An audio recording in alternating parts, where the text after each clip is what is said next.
4, 3, 2, 1.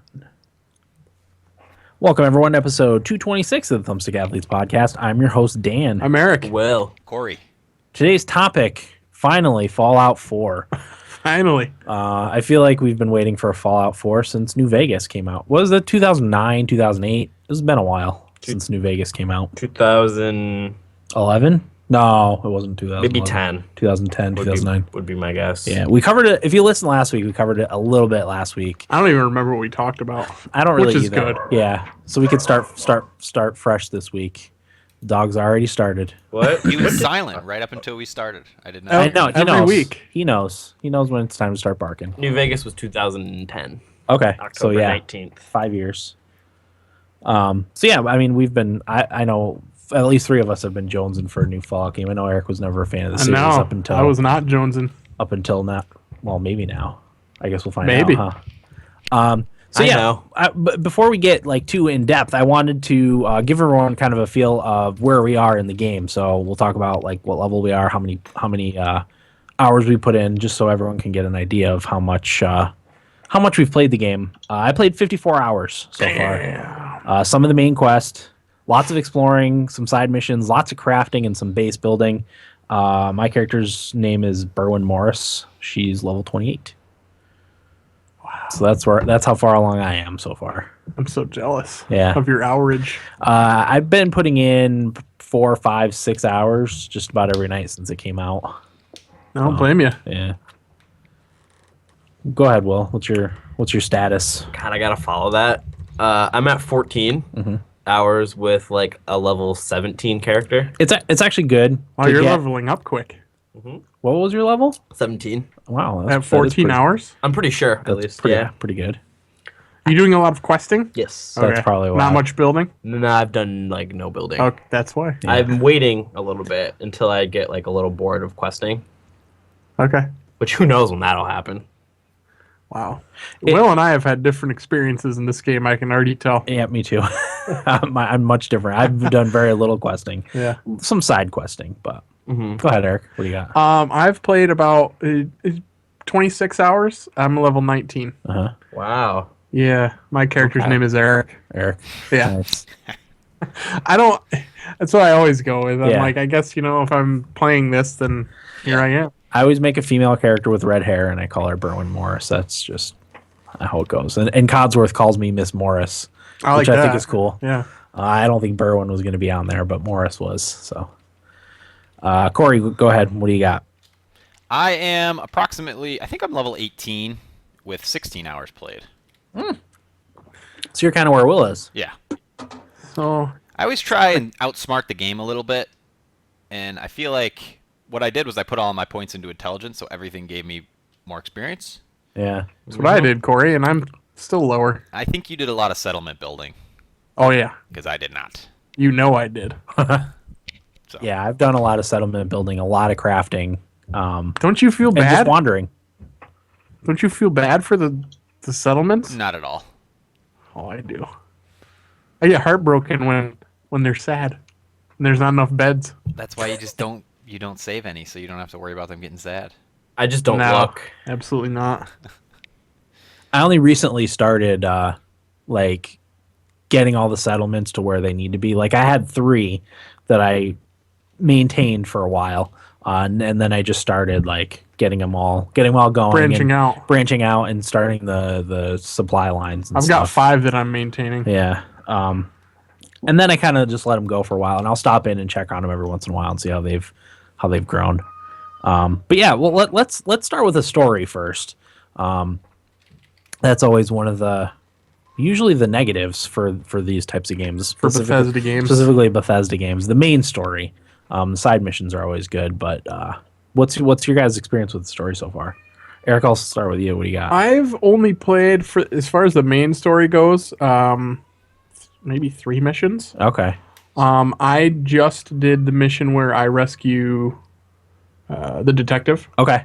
I don't know how Yeah. spoilery or specific you want to be. Vague terms. Nick Valentine, I guess Yeah. the name doesn't really matter. Oh It's a my name. God. Yeah, so I rescued him, and I have to go meet him back in Diamond City. Okay. That is as far as I got. So that's what 2-3 missions into the story. Yeah, yeah. Not much. Right. What do But- you think of Nick Valentine? I like him. I think he's a cool character. Yeah, he's neat. He's a companion, correct? Yep. Yeah. I like the companion I have right now. I can't see myself changing that at any point here. Do you want to say who it is? We can talk about companions a little bit. Yeah, I'm using Strong, who is a super mutant. Oh, I don't think I haven't gotten him yet. One of the bugs that I came across, I guess we can talk about bugs later. Happened when I didn't know I was getting Strong. Right. It was a mission. I heard a radio signal and followed it, and I ended up getting Strong as a companion. But I ran into a bug when I did that. But I've used him ever since then. Yeah. And he's been great. Okay. He's very powerful. He's a Nice. super mutant. Yeah, yeah. So he's got a really cool weapon Nice. that I give him because obviously he can carry a lot. Do you know if the different companions, can they carry different amounts of weight? Maybe based on their strength. Yeah. I know. I feel like I could never put that much stuff on dog meat. I feel like I load Strong to the hilt. Okay. It's good to know. Yeah, I could see that with him. Okay. So maybe then. I've never been able to overload my current companion, but Okay. I overloaded dog meat all the time, and he couldn't carry. I mean, anymore. Strong carries like, he's using a sledgehammer, but it's called the Super Sledge. Oh yeah, super sledge. You have that? No, but that's in the other games too. Oh, okay, yeah. So it's it's really good weapon, and I do a lot of melee fighting, so it's nice because we just double team and beat the shit out of people. So he's carrying that. He has all my heavy weaponry, Okay. missile launchers, minigun. He carries all that stuff. Yeah. So that's nice. Yeah. Okay. Corey, how far along in the story are you? I'm at the exact same place as Eric. Are you really? Exactly. Yep. What do you think so far? It's not why I play those games. Right. And I kind of like what they're going for with the whole, like Boston kind of mobby, Yeah. noir-y kind of thing. But There's actually a lot of that, even in a lot of the side missions. There's that type of I love that. storytelling. yeah. Well, what throws me off about it though is you play this guy or gal who gets thrown into a vault, wakes up. It's not spoiler. It happens in the first 10 minutes of the game. Wakes Yeah. up 200 years later, and your child is kidnapped, and you kind of step out, and like there's no sense of urgency. It just kind of throws me off a little bit, like. Yeah. And even in like dialogue options and stuff, like it's just I'm just kind of looking for my kid, Yeah. I don't know. That kind of threw me off about it. That's why like I'm not super into the main story. What I keep doing is the way I'm playing this game. I talked a little bit about it last week. Is I'm sort of meandering through it in whatever direction seems most interesting to me at any given time, Yeah. rather than doing like going down the checklist and just checking things off and making sure I clear every area before I move on to the next one, kind of thing. Yep. I'm trying to fight the OCD impulse in me that forces me to do that and kind of make sure I'm enjoying the game. Yeah. So I'll do some side missions, and then once I start to lose interest in that, I'll go back and do main story mission, which tends to feel a little more fleshed out and polished than the side missions, even though I think the side missions are generally more interesting. Yeah. So, I've had Don't I've done a lot of really good side missions though. oh yeah. Go ahead. Don't you feel that the main story is as urgent as you make it though? That's kind of the impression that I got because we talked about it last week. But Tito, he's kind of role playing a character who is going to be uncompromising and demanding and go through the game trying to rescue your child like a parent would if their child was kidnapped. Yeah, that's a good point. I never really thought of it like that. That it's as urgent as you make it. I guess if you sprinted through the main story, which if you were role playing, I guess you would want to do. Right. But obviously, that's not how the game's intended to be played. No, and I was afraid of doing that sort of thing. At least with my first playthrough. Once I'm familiar with the game and like nothing can surprise me, I might play through it again like that. But your experience with Skyrim, Corey, I think was at least initially marred because of how quickly you went through the main story. And like I don't remember a single thing that happened in the main story in Skyrim. I don't remember any characters. Like it's all. I put it out of my brain already. I think Skyrim's main story was the worst out of all the Bethesda games, I think so too. in my opinion. Yeah, I think so too. Because I can still remember the New Vegas stuff, even though it wasn't necessarily great. Yeah. it was decent. Fallout Fallout 3. 3. The ending sucked at first until they had the DLC that Fixed it. made it so you could play after you finished the game. I can't believe they had it so you couldn't. Yeah, that was aggravating to say the least. And I know a lot of people think highly of Oblivion story, so I haven't really played through Oblivion. That wasn't too bad. I didn't play much Oblivion. Yeah, I didn't either. Played a lot of Skyrim and a lot of Morrowind, not much Oblivion. Yeah. All I That was- remember from Oblivion are the freaking Oblivion gates. All those were the worst. That was so stupid. And I everybody calling me the hero of Kvatch. Sorry, go ahead, Dan. That's okay. I was just gonna say I started just running through those. I would just go in the thing, run to the end where you pick the stone out, and close it that way. I wouldn't fight anybody, just because that was so obnoxious. Yeah. Absolutely, it was. But anyway, Corey, I'm kind of playing the game the same way as you. I just do whatever I feel like I want to do.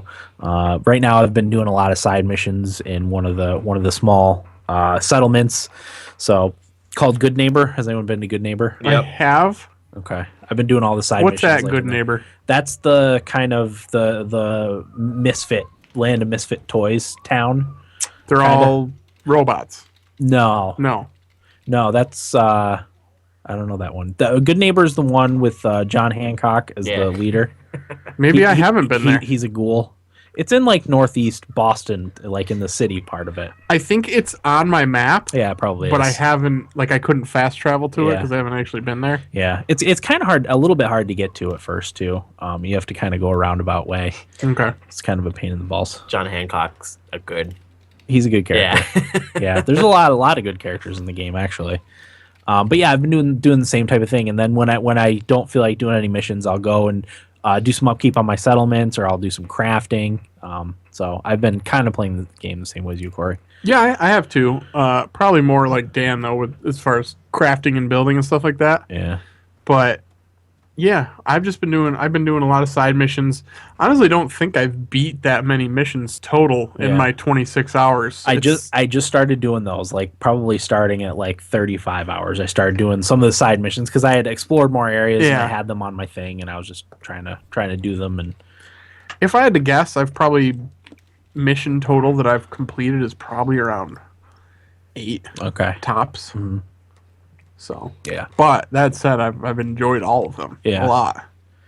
I'm probably twice as many missions into the main stories you guys too. Okay. I actually kind of like it so far. Wait, what it- was the last thing you did? It's I went into the radiated sea. in the- Okay, in the power armor. I'm close to that. Okay, So yeah. I just finished that part. Okay. I like it so far. I mean, it's not great, but it's definitely better than like a Skyrim main story. Yeah. I could see how, it's could be interesting, based on what I've seen. Yeah. So Yeah, Boy. I'm into the story. yeah, I like it. I don't know. I'm not overwhelmed. yeah, There's so much to do and see, and yeah, I've started to do this thing where if I don't have a good chunk of time to play, I'll just get on and I'll put a beacon up in the direction of a mission that I have, and I'll just walk that way and see what I stumble across. Yeah. If I make it to the mission, fine. If I don't, at least I've found some other areas. Maybe I'll find some more missions or just some things to kill at very least. yeah.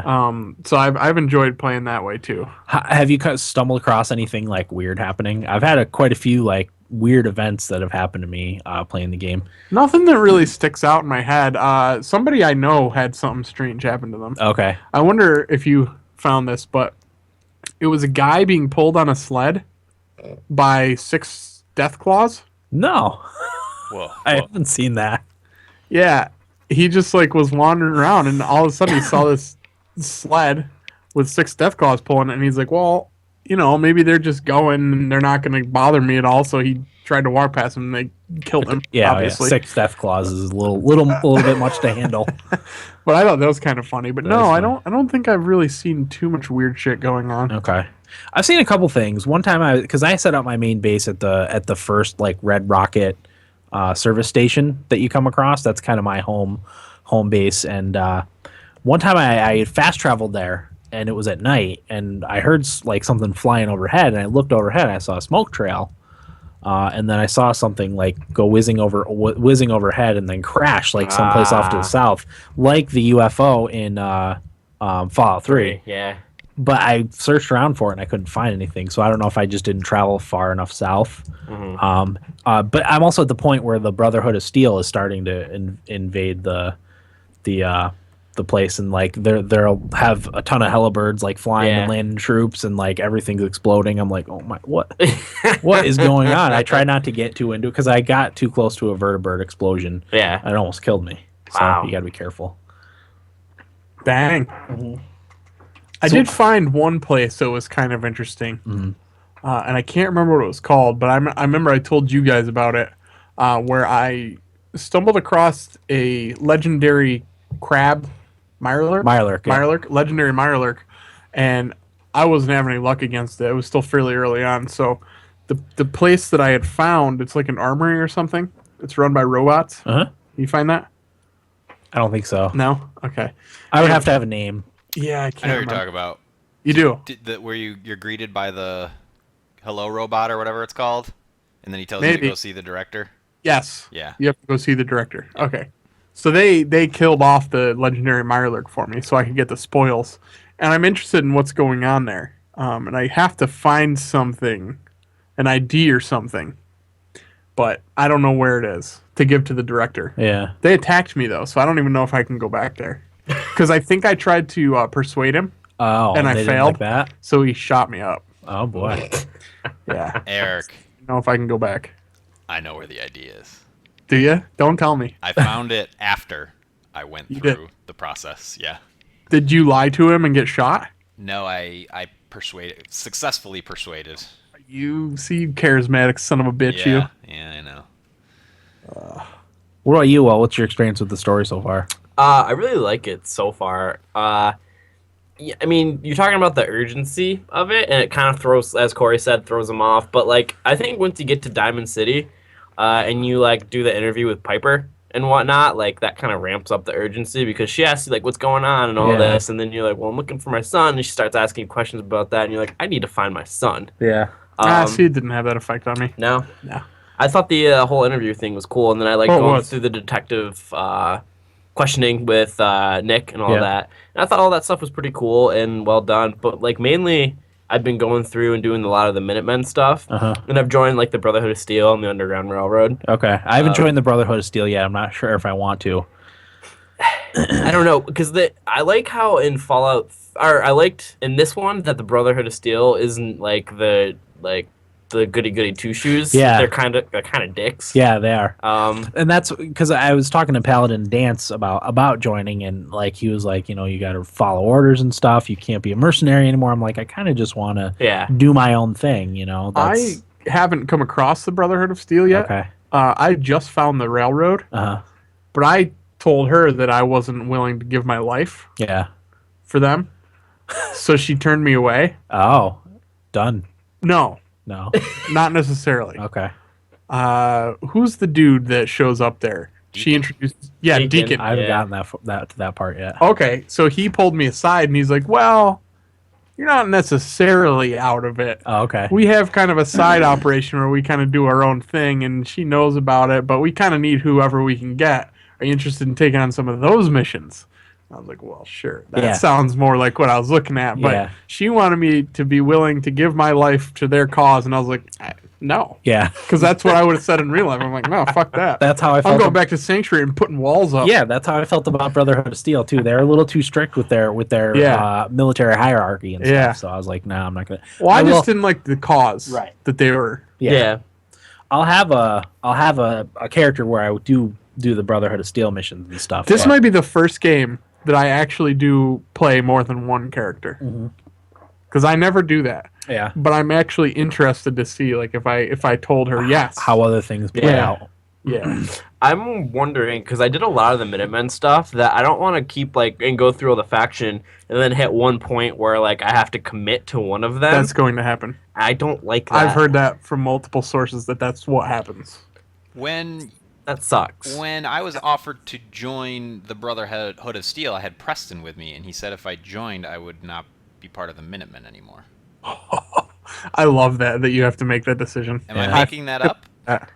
No, I think that's probably accurate. Like I said, all the podcasts I listened to that have talked about it, at least one or two of them said that at some point you have to pick a side. I'm the general of the Minutemen, and I've joined the Brotherhood of Steel and the Railroad, but like the Minutemen aren't mad at me, and I'm still doing their missions. It might get to a point where you do have to make a decision on one of those. And I think I know the point. I think I'm at that point where I have to commit, but I'm just not going to do that until I get all of them to the point where I have to commit, and then from there I'll probably end up choosing. I'm sticking with the Minutemen regardless. Don't like the Minutemen? My homies. No, he says I thought you sticking said with them. Stick with the. Oh, okay, now I got you. Yeah. Preston for life. Yeah, I like Preston Garvey a lot. It's my homie. Railroad, bro. Who's the one dude that's with Preston? Sturgis. He can fuck off. I made him an armor seller. Did you? In Covenant? Oh, you're too kind. Not Covenant. I think I put him on the scavenge Essentially. table or something like that. Or I don't remember what I He's did. lazy though, like because I'll come in and I'll want to sell some stuff, and he's off like doing work. And when he sees me stand at the armor table, that's when he walks over slowly Fucking off to the at armor work. table. Yeah, Of course he exactly. is. Can't say that I'm a stranger to that. Hey, Sturgis, working hard or hardly working. You know what I'm saying? Have I told you about the guy that comes to my place of work and says that to me every time I see him? Oh, God. He says the same thing every time, and this guy has clearly been living off the system for like his entire life and has the balls to come ask me if I'm working hard or hardly working. It's those... Go ahead. I so badly just want to say, his name's Kenny. Kenny, working hard so you don't have to. That's what I want to That's say a to good him. answer. Bad. That is That's a a good great answer. answer. It's going to happen one of these times. But those occupational jokes that are icebreakers for most people, like as a groundskeeper, I cannot tell you how many times I get the, hey, when you're finished here, you want to come to my house? Oh my God. When I dust or something at work, but we should get back on topic. Well,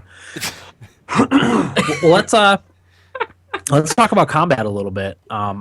Anyone that's played any of the previous Fallout games know that the combat in this one is much improved. Oh yeah. Very very much improved. Night and day improved. You Because can I actually played Fallout 3 a little bit, a couple weeks ago maybe, Yeah. just to get a feel for what it was like, to play that. I want Will to get me through the vault I can do that. and And- start me off a save. off in the wasteland. Because I was Mods thinking that of do that, sorry. If I played through the vault, you would like Fallout 3 after the vault because I've gotten past the vault really, multiple times, okay. but I like to try it again because I'm older now. Yeah. I don't know. Honestly, I think it'd be a big step backwards. Oh, it wouldn't be Combat. for a while. Oh, just to play for a little bit. Yeah. To give it a shot. You'd be frustrating about how bad. Do you use VATS a lot? And I've started using them more. Okay. But I'm mostly melee. okay, you would be frustrated with Fallout 3's fighting then. Yeah. Okay, kinda maybe bad. I should just leave it alone. Just Leave wait it. for the Fallout 3 remastered. Yeah. Gonna come one of these days, right? Think? I've got way too much to play anyway. Yeah. I don't know. Bethesda has Skyrim remastered, but they haven't released it or won't or whatever. Fuckers. I know. Love to play that again. Okay. Yeah. What do you guys think about combat? I'll start with you, Eric. What do you? I think it's decent. Yeah. I think we touched on this last week, how they Yeah. brought in the dude from Destiny to work on the gunplay.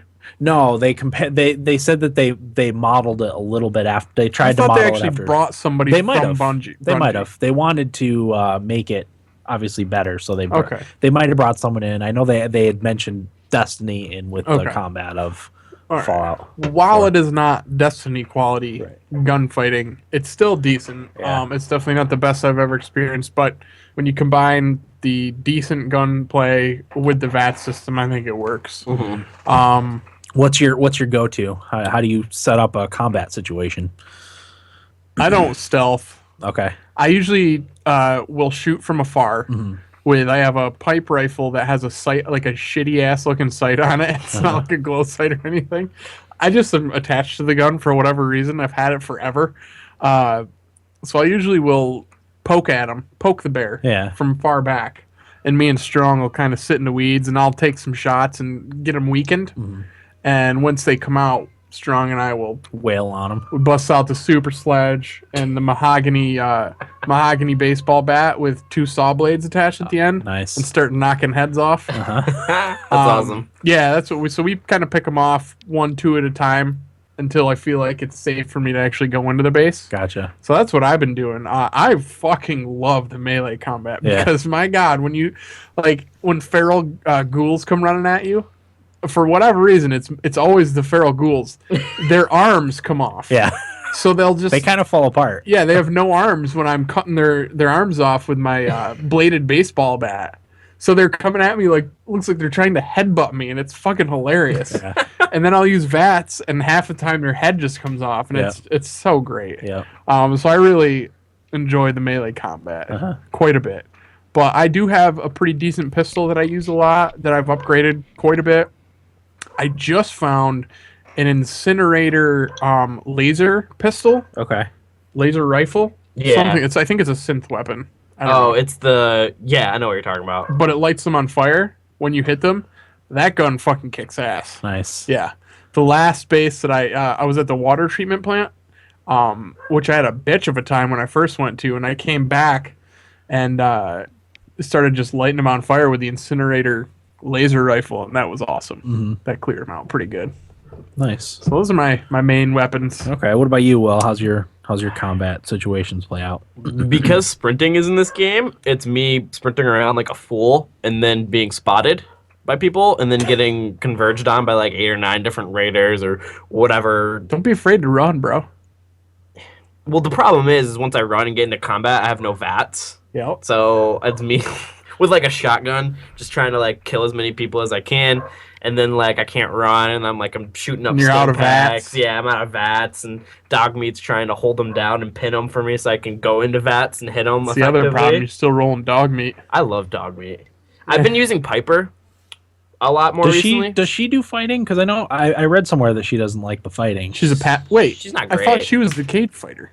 No, that's Kate. Yeah. Oh, I thought that was Piper. That's who I've been rolling. I've with. yet to meet Piper. Yeah, Piper's Really? the reporter in Diamond City. Yeah. That Piper. Yeah. I'm sorry. No. fuck her. She gives me experience bonuses. Oh, really? So, So yeah. she's got her thing. Yeah. That's part of why you've leveled up. Yeah, definitely. And I have like everything in intelligence too. So When we get to the perk thing, there's something I want to talk about. But oh, that's interesting. See, I love that me and Strong are just a couple of bruisers out there Just with our killing fucking things. bats and sledgehammers. Yeah. I just love the melee combat. I know that Will had told me before that he doesn't really do the melee combat. no, I really don't. I never liked it in 3. So then in New Vegas, I just didn't do it. And in Yeah. this one, I just don't do it. I really like using the laser weapons and like the. I'm a fan of the energy weapons myself. I like the combat shotgun too a lot. So like I use that I don't have a combat shotgun, but I do have a shotgun that I have in my favorites menu. double barrel. Yeah, I use it in hairy situations. I actually just bought a better one off of one of the vendors in Diamond City. I used the double barrel shotgun for most of my playthrough until I got a combat shotgun. I love the double barrel. The one I have is I think is actually better than the combat one. Mhm. But It does way more damage. yeah, Depends on how you upgrade it. Yeah. true. That's true. And I haven't put a lot of points into like gun nut or anything. I've done as much as I can. Really? With my build and in the See, most of my upgrades are for vendors. I did all the vendor upgrades things and the gun nut and science and armor mostly. I'm getting a boner and over then here. sneak. Back to the combat. Yeah. Any other thoughts on combat, Will? No, just overall, it's way better. Yeah. When I'm not being a running buffoon, I do try to sneak a little bit so I get the double damage when I shoot somebody. One thing that I do in combat that I try to do is never sprint. Unless I feel like I'm going to die. Yeah. It's the only time I sprint because Because it you uses run out of your action action points. Yeah. So like when you do need to get a couple headshots off really quick, you can have that. I think you should try poking the bear from far away like I do, Will. I just recently got like a sniper, so I've got 3 sniper rifles. One that Nice. I carry on me, and then I give Strong the other 2 because they're 50 cal big snipers. I actually haven't shot them yet because I was trying to get a good stock of 50 cal bullets. Yeah. Which I actually think I have now. So I gotta try those. Mm-hmm. I'm sure they're a bastard for damage. yeah, But definitely. Corey, what's your combat situation like? My combat situation, I use all the weapons. I maintain I just keep all the ammo that I have and just cycle through the weapons as the ammo allows. I do have the main things I upgrade are my sniper rifle and my 10mm pistol. But I have a. Did you guys get the Righteous Authority gun? Oh yeah. Yeah. No. That's No. pretty good. It's a laser gun, laser rifle. And before that, I actually had a laser musket, the crank Yeah. ones. Yeah. Those are real nice I too. saw you using that on your stream. Yeah, those are real nice. And I ended up getting rid of it because I found a laser rifle that had better stats. But it was just a one-shot thing. It wasn't like the 4-crank charge you could do with the musket. But I still have a lot of problems with combat. I definitely think it's improved. But I find myself in one of two situations. It's either really easy or really hard. And I agree with Eric that like a mix between VATS and just kind of shooting, that's how you get through it. But there's been times I've been in situations like Will where I don't have any options. It's either reload an old save or brute force my way through this, try and find some jank somewhere to get through it. Because like one time when I came out of the armory, there was a legendary robot that came and attacked me, and I could not for the life of me get away from him, and I had to fight him or reload a save and lose like 10 minutes, which I probably should have done in hindsight, but because it took me like half an hour to finally beat this robot. But And you use all of your resources on killing it. burn through all your aid items, all your ammunition, all your heavy artillery and stuff like that. And I just kind of had to find the jank. And what I did was I went on top of a building and got it at the perfect angle where I could run up to the side of the building, take a couple shots at his arm, and then back off, reload, and it took forever. But I did the same thing with a legendary. I shot up his arm enough that it eventually fell off, and he had 2 miniguns in each arm, so I had to do it again to the right arm. And finally, he had nothing left. And I was like, oh, great, he's almost dead. So I didn't think he had any way to attack me, and I jumped down, and he just came up and, like, exploded on me, and I died. Oh man. Corey, He suicided you? Yeah. Wow. there's a mission where I had to kill a legendary robot. And that exact same thing. It took me 30 minutes to kill him. Once I killed him, I was like, all right. And then when he blew up, I died and had to redo it. And it was in a basement of a building, so like there wasn't a lot of room. Yeah. Yeah, and Eric's right. Sometimes just running is the best option. But there have Because been a what will couple happen if you situations where run I is can't. like 1 or 2 guys will follow you, and you pick them off, and all of a sudden it becomes a lot more tolerable. Yeah. But that's not my only problem. And speaking of the legendary guys, I think it's a cool idea, and I like that they drop legendary equipment. But the whole mutation thing is just stupid. Yeah, I don't like that Yeah. either. It's Now that you stupid mention it. and a lazy way to make an enemy more difficult. Yeah. Yeah. Agreed. All it is you get their health down to a certain point, and they quote unquote mutate Yeah. and re-heal all their health, and their damage resistance goes up. Yeah. It's silly. No, that is frustrating. I agree. And my last problem with combat, Eric, I hope you can relate to this. Maybe not. That tower where you get the guy. Where you get strong. Yeah. I was extremely frustrated by the super mutants throwing Molotov cocktails. Oh my god. Fucking unlimited. Oh yeah. Unlimited, and it goes through floors. So if they throw a Molotov cocktail on the floor above you, guess what? And walls. Yeah. What? You catch Oh, on fire. okay. Absolutely not Did fun. you get to the top in your first life? No. I did. That's impressive. Thank you. Very impressive. Me and dog meat. Well, I mean, part of my frustrations might stem from the fact that my character build is just not combat focused at all. And it is getting better as I get through the game, and because I'm an intelligence focused guy, so I'm focusing on the mods that I create for my equipment and stuff, and it's sort of making up for it later on in the game. But early on, it's just I had absolutely no fun with combat. Yeah. And also the super mutants that fire the friggin' missiles. What are you supposed to do? Can you guys take a missile hit and not die? No. No, but sometimes, like if you're aware that it's coming, you can shoot those in vats and blow them up like partway through. Yeah. Grenades too. Because there's that mercenary group that shoots fat men at you. Huh? That's what I had to The do. gunners? Yeah. Yeah. There was I didn't think I was gonna make it up that tower, Corey. For one of the last guys had that fucking heavy ass minigun on him. You remember that? Yeah. And I had pretty much used up my entire stock of anything worth a shit. So I just got kind of lucky because there was a couple times I got backed into like an elevator and stuff, but like dog meat would come and he would focus dog meat for a second so I could escape and go like around the corner and just like pop in and out taking shots here and there. But yeah, that's that. No, I definitely can see your points, Corey. Yeah. Actually, Corey, someone I saw, and I don't think it was a reviewer, but someone talking about Fallout 4 in the comments, in the comments of a review said that there's not a lot of things you can do as like not necessarily a pacifist character, but not a strong combat oriented character. That's a difficult way to play the game. Absolutely. One of the very first was it maybe the Chevron factory or what's the name? Corvega. Yeah. The Corvega factory. This is early on in the game, so I had no combat acumen at all. I was just a walking balloon, pretty much.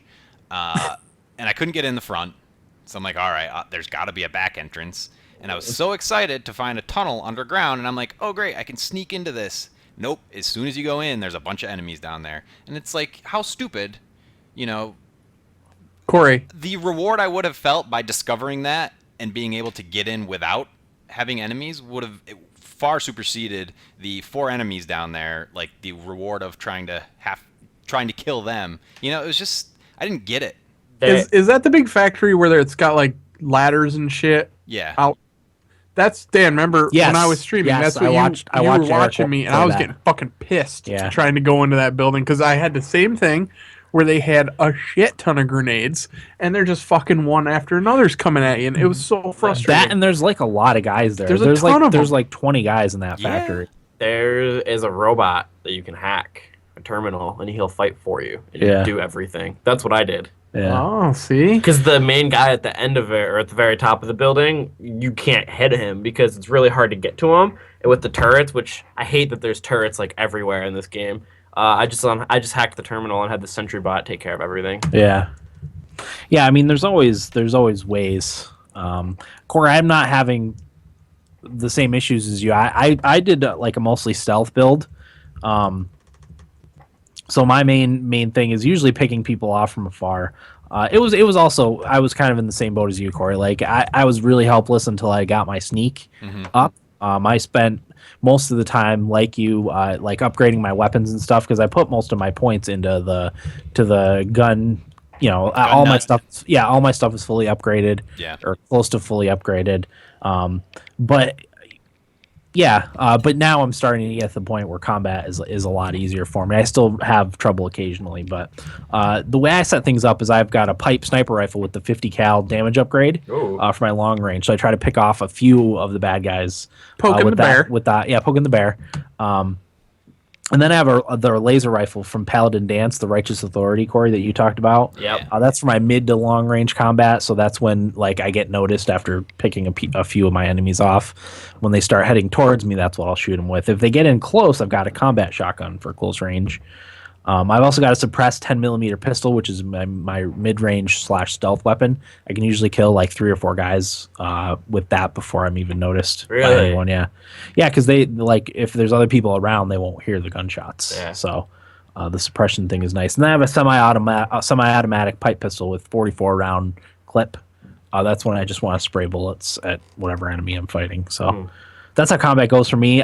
For the most part, I use Dogmeat as my companion, but I recently switched to Kate, and I have her melee, so she keeps a lot of the guys off me, so I can stay back and shoot them from usually with the Righteous Authority. I think it's my favorite weapon. Yeah, you ought to jump in there with a baseball bat, Dan. It's awfully satisfying. I'm sure it is, but I like my strength is low. I have to put pockets in all my equipment so I can carry more stuff. Same here, because I can't carry. My strength isn't very high either. It's only like 3, I think. I'll actually wait to talk about that when we get into our builds and shit.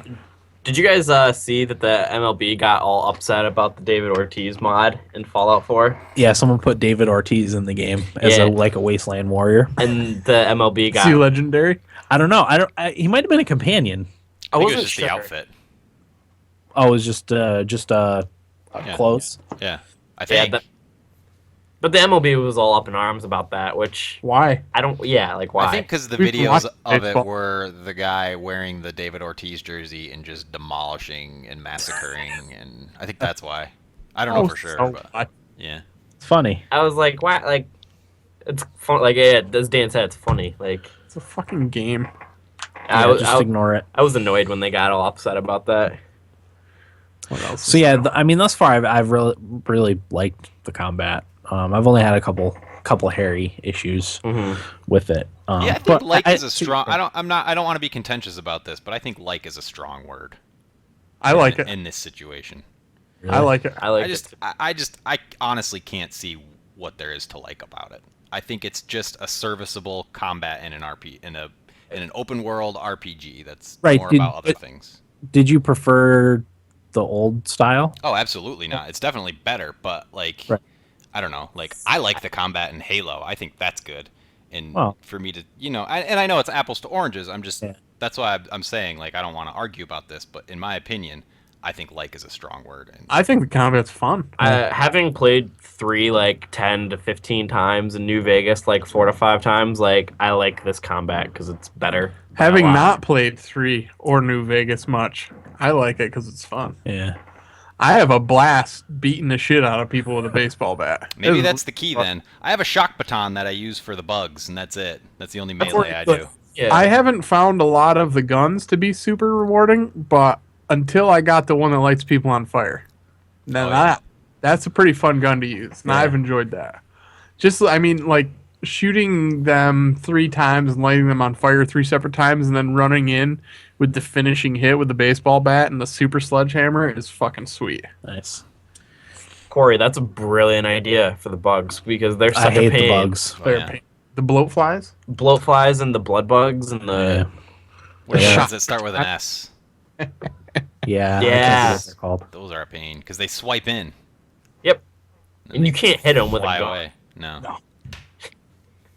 Guys, you got to roll more melee. I think you're right.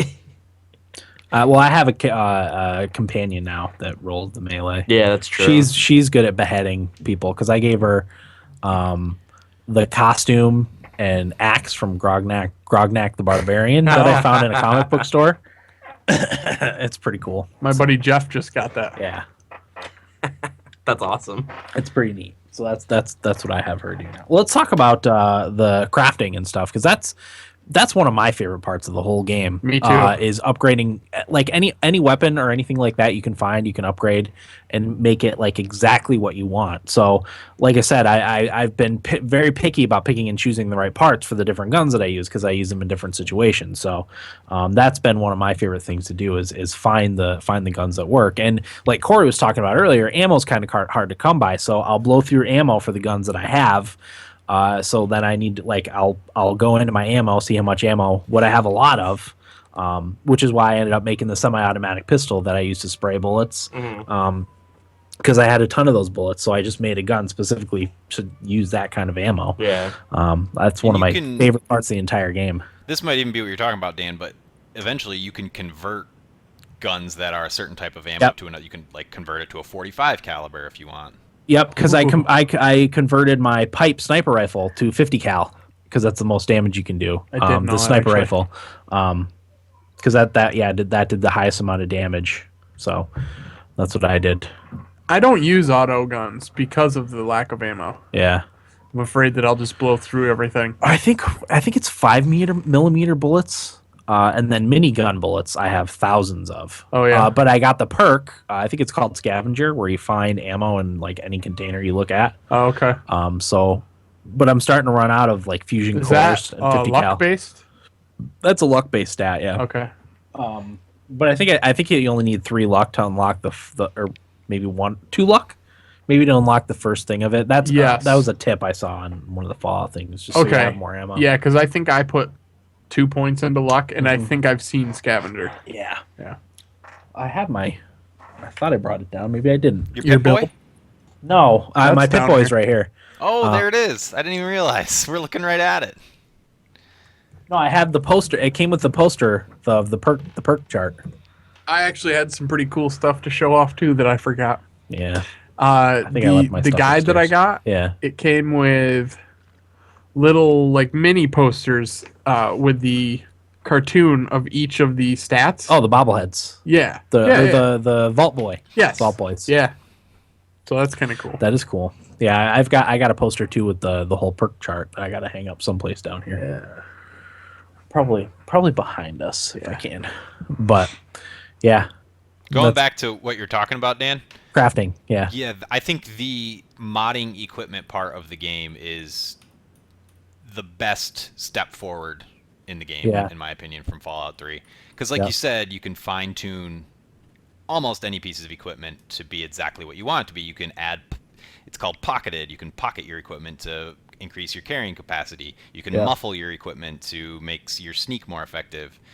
You can put bracers on them so you don't take as much fall damage. Like it could be very specific to what you're looking for. Yeah, all the guns have like at least four up to like six parts that you can swap out for other parts, and every part has at least three, sometimes 10 or 15 different parts that you can put onto it. Obviously there's a hierarchy that you unlock as you unlock gun nut, but there's a lot of options that you can have for each gun, and it's everything. Like even legendary, like the Righteous Authority, I have upgraded quite a bit. It's got good stats to begin with, but upgrade it and make it that much better. I love that. So Yeah, I think that the crafting system is pretty sweet. Doesn't really tell you what to do, which can be annoying or was annoying at first. I was when I first started playing Fallout 4, it was during my live stream, and I had been playing video games for like 20 straight hours. So as I was trying to figure out I couldn't figure out what to do. I had to wait until the next day to figure out the crafting and the Wrap your building and head stuff. around it. Yeah, I couldn't have figured it out then. But once I got a grasp on it, it's It's pretty cool, and it's not too yeah. hard. No, Yeah, it's what's the word? Complete. Yeah. Complete. That's how I agree. would I've been describe it. doing pocketed armor Yeah, me too. because the carrying capacity and weight capacity management is a pain in my dick. So I've been doing pocketed armor, and as far as guns go, I don't know. I've pretty much just been going for damage more than anything else, Yeah. which has caused me to have some heavy guns, which is not helping my cause of slows you down even more. Yeah, exactly. Yeah. So I ended up pretty much giving all of the junk and shit that I collect to Strong to carry. But I don't know. Yeah. There's a couple things ancillary to this that I kind of want to touch on. Yeah, go ahead. Eric is talking about it right now. The inventory management is quite a big pain, and Yeah. I think I probably spend about a fifth to a quarter of my time in Fallout 4 just managing my inventory, I would agree with that. which is extremely frustrating. And to make matters worse, the user interface in Fallout 4 is the same as Fallout 3. Yeah. I don't feel like they made any big strides in the user interface. But part of that is the Pip-Boy.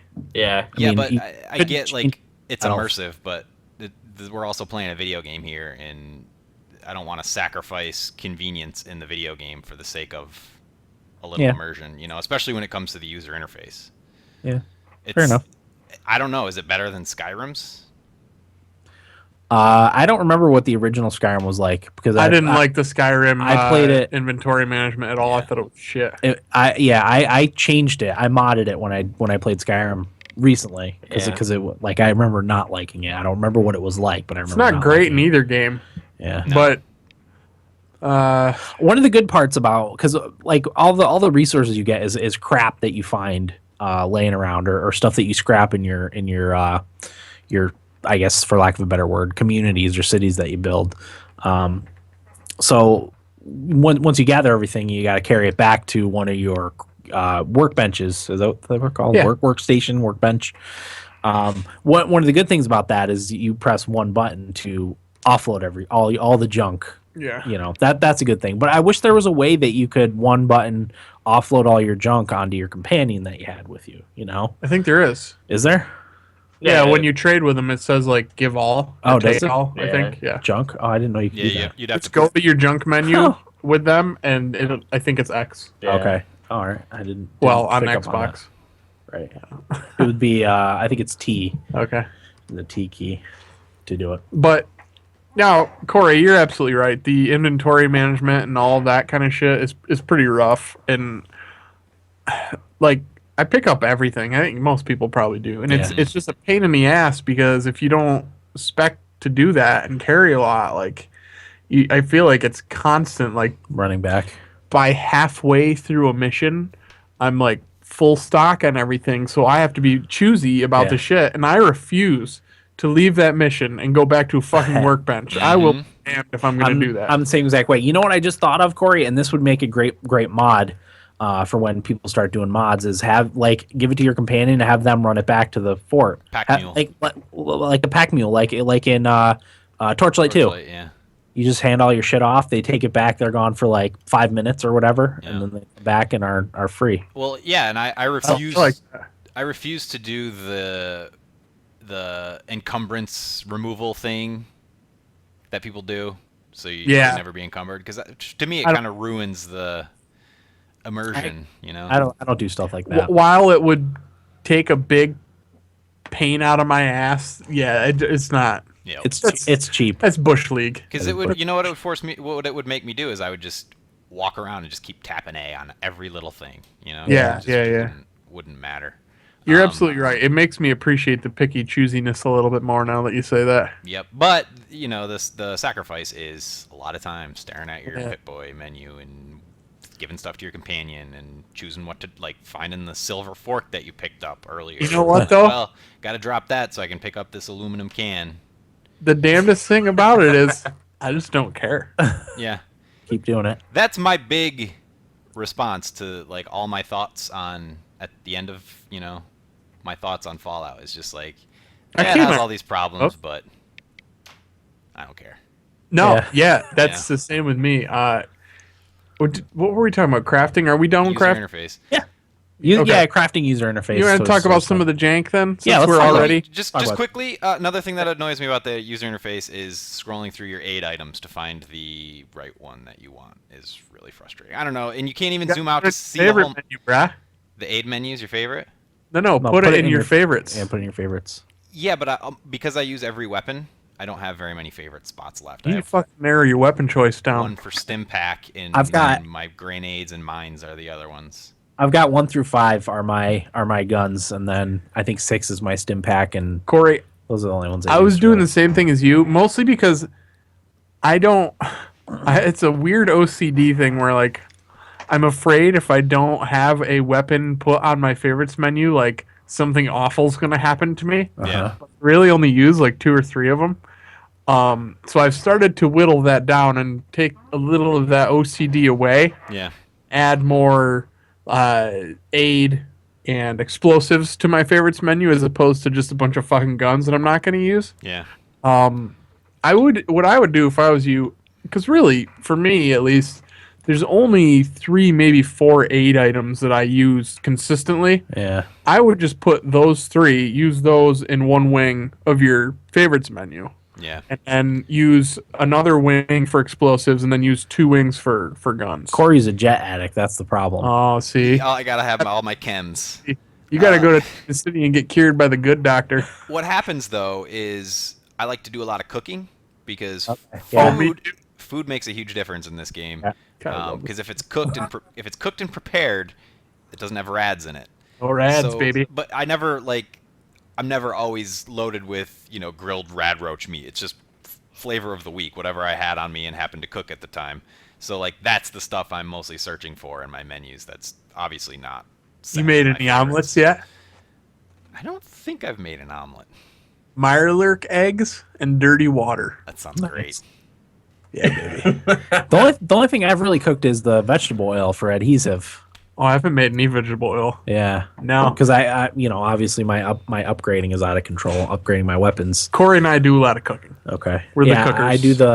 I just do the vegetable oil for adhesive. Smart. Adhesive is like gold.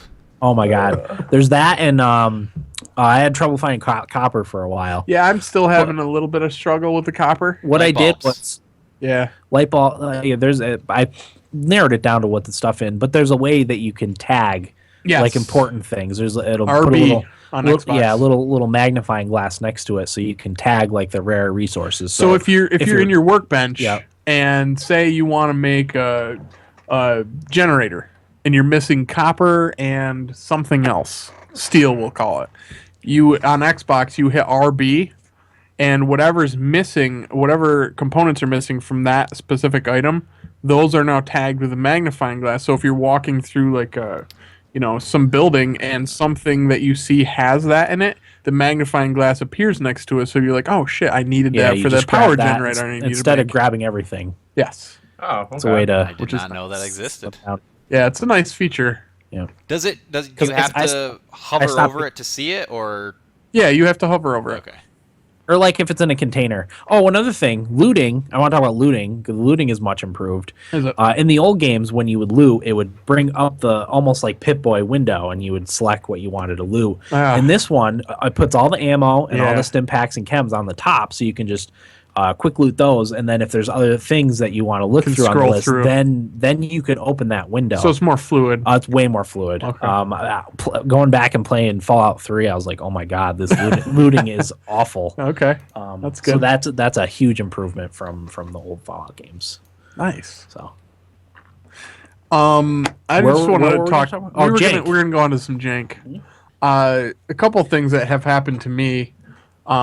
In that mission that Corey and I were talking about earlier, where you get that companion strong, you have to go up this huge tower. It's like a skyscraper, basically. And I got to the top, and I didn't know that Strong was friendly at the time. So I tried to shoot him through a door because there's a wooden door with cracks in it.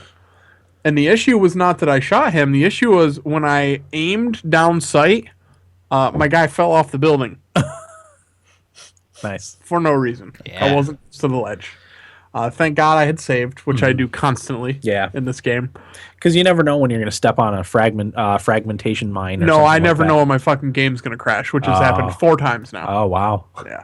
It just freezes up and makes a noise that sounds like my Xbox is going to explode and then stops working. Which is frustrating because I told you guys this, but it happened to me right at the end of a legendary battle, a boss battle in the story mission. I was literally 1 or 2 hits from killing it and crash. That fucking sucked. Yeah, oh yeah. That was a hard battle because I did that It one was. too. Yep. Well, it was hard the first time, but the second time I kind of knew what to I expect. figured out what to do. Yeah. But yeah, that was really frustrating for me. Other than that, than those the 4 crashes and the falling off the building for no reason, there hasn't been too much as far as crashes and bugs that's gone on for me. Yeah. Oh, there was one other thing. I put a chemical station. I figured out what it was that I did. I actually had it backwards. So the front of it was facing the wall. Okay. And I'm very OCD about putting everything as close to the wall as I can. Yeah, I don't like having a big space between No, them. I don't either. The same way. It's really strange. But so I had it facing the wrong way, and I didn't realize that. So I couldn't use it. Oh, okay. It would let me click on it, but it wouldn't open up the menu or anything. And then that would lead to another bug where I was stuck in third-person view, which I fucking hate. Yeah. So I would have to reload. So that happened to me a couple times until I realized that I had it facing the wrong way. Gotcha. I think that's about it as far as my jank has gone. Well, have you had any? Only one thing. I was just kind of running along, and I just like jumped, and then my character went into the death animation, and like I was jumping. Heard of that happening to jumping other people. Yeah, I was in midair, and my character just went like flying through the air. Went limp. Yeah, and I was just like, okay. He couldn't handle one more hurdle. No, he couldn't. So I just reloaded. Luckily, I had saved because the Pip-Boy auto saves in 10 minutes. So like I just reloaded as I was like running. Yeah. But it made no sense. It was funny at least. Like nothing. If That's I had, a good funny one. Yeah, like if I had lost progress, I'd been a little mad about it. But I lost nothing, so it was just like I laughed it off and then just kept going. As long as you just save a lot, you should be fine. Yeah. But God forbid you didn't. Yeah. I'm so sorry. And that lost one a time. while. Yeah. Corey, what about you? What's your experience been? For which part? The jank. Jank. Oh, I Jank, only across anything? crashed to desktop once, just randomly. No. We should probably say what we're playing it on too. Yeah. Because that apparently has Yeah. made a pretty big difference. PC for me. PC. I have not had any crashes or any bugs. I've had a little bit of jank, but nothing too bad. I'm PS4. Like other than that one thing and like frame rate issues, like it's been fine. Yeah.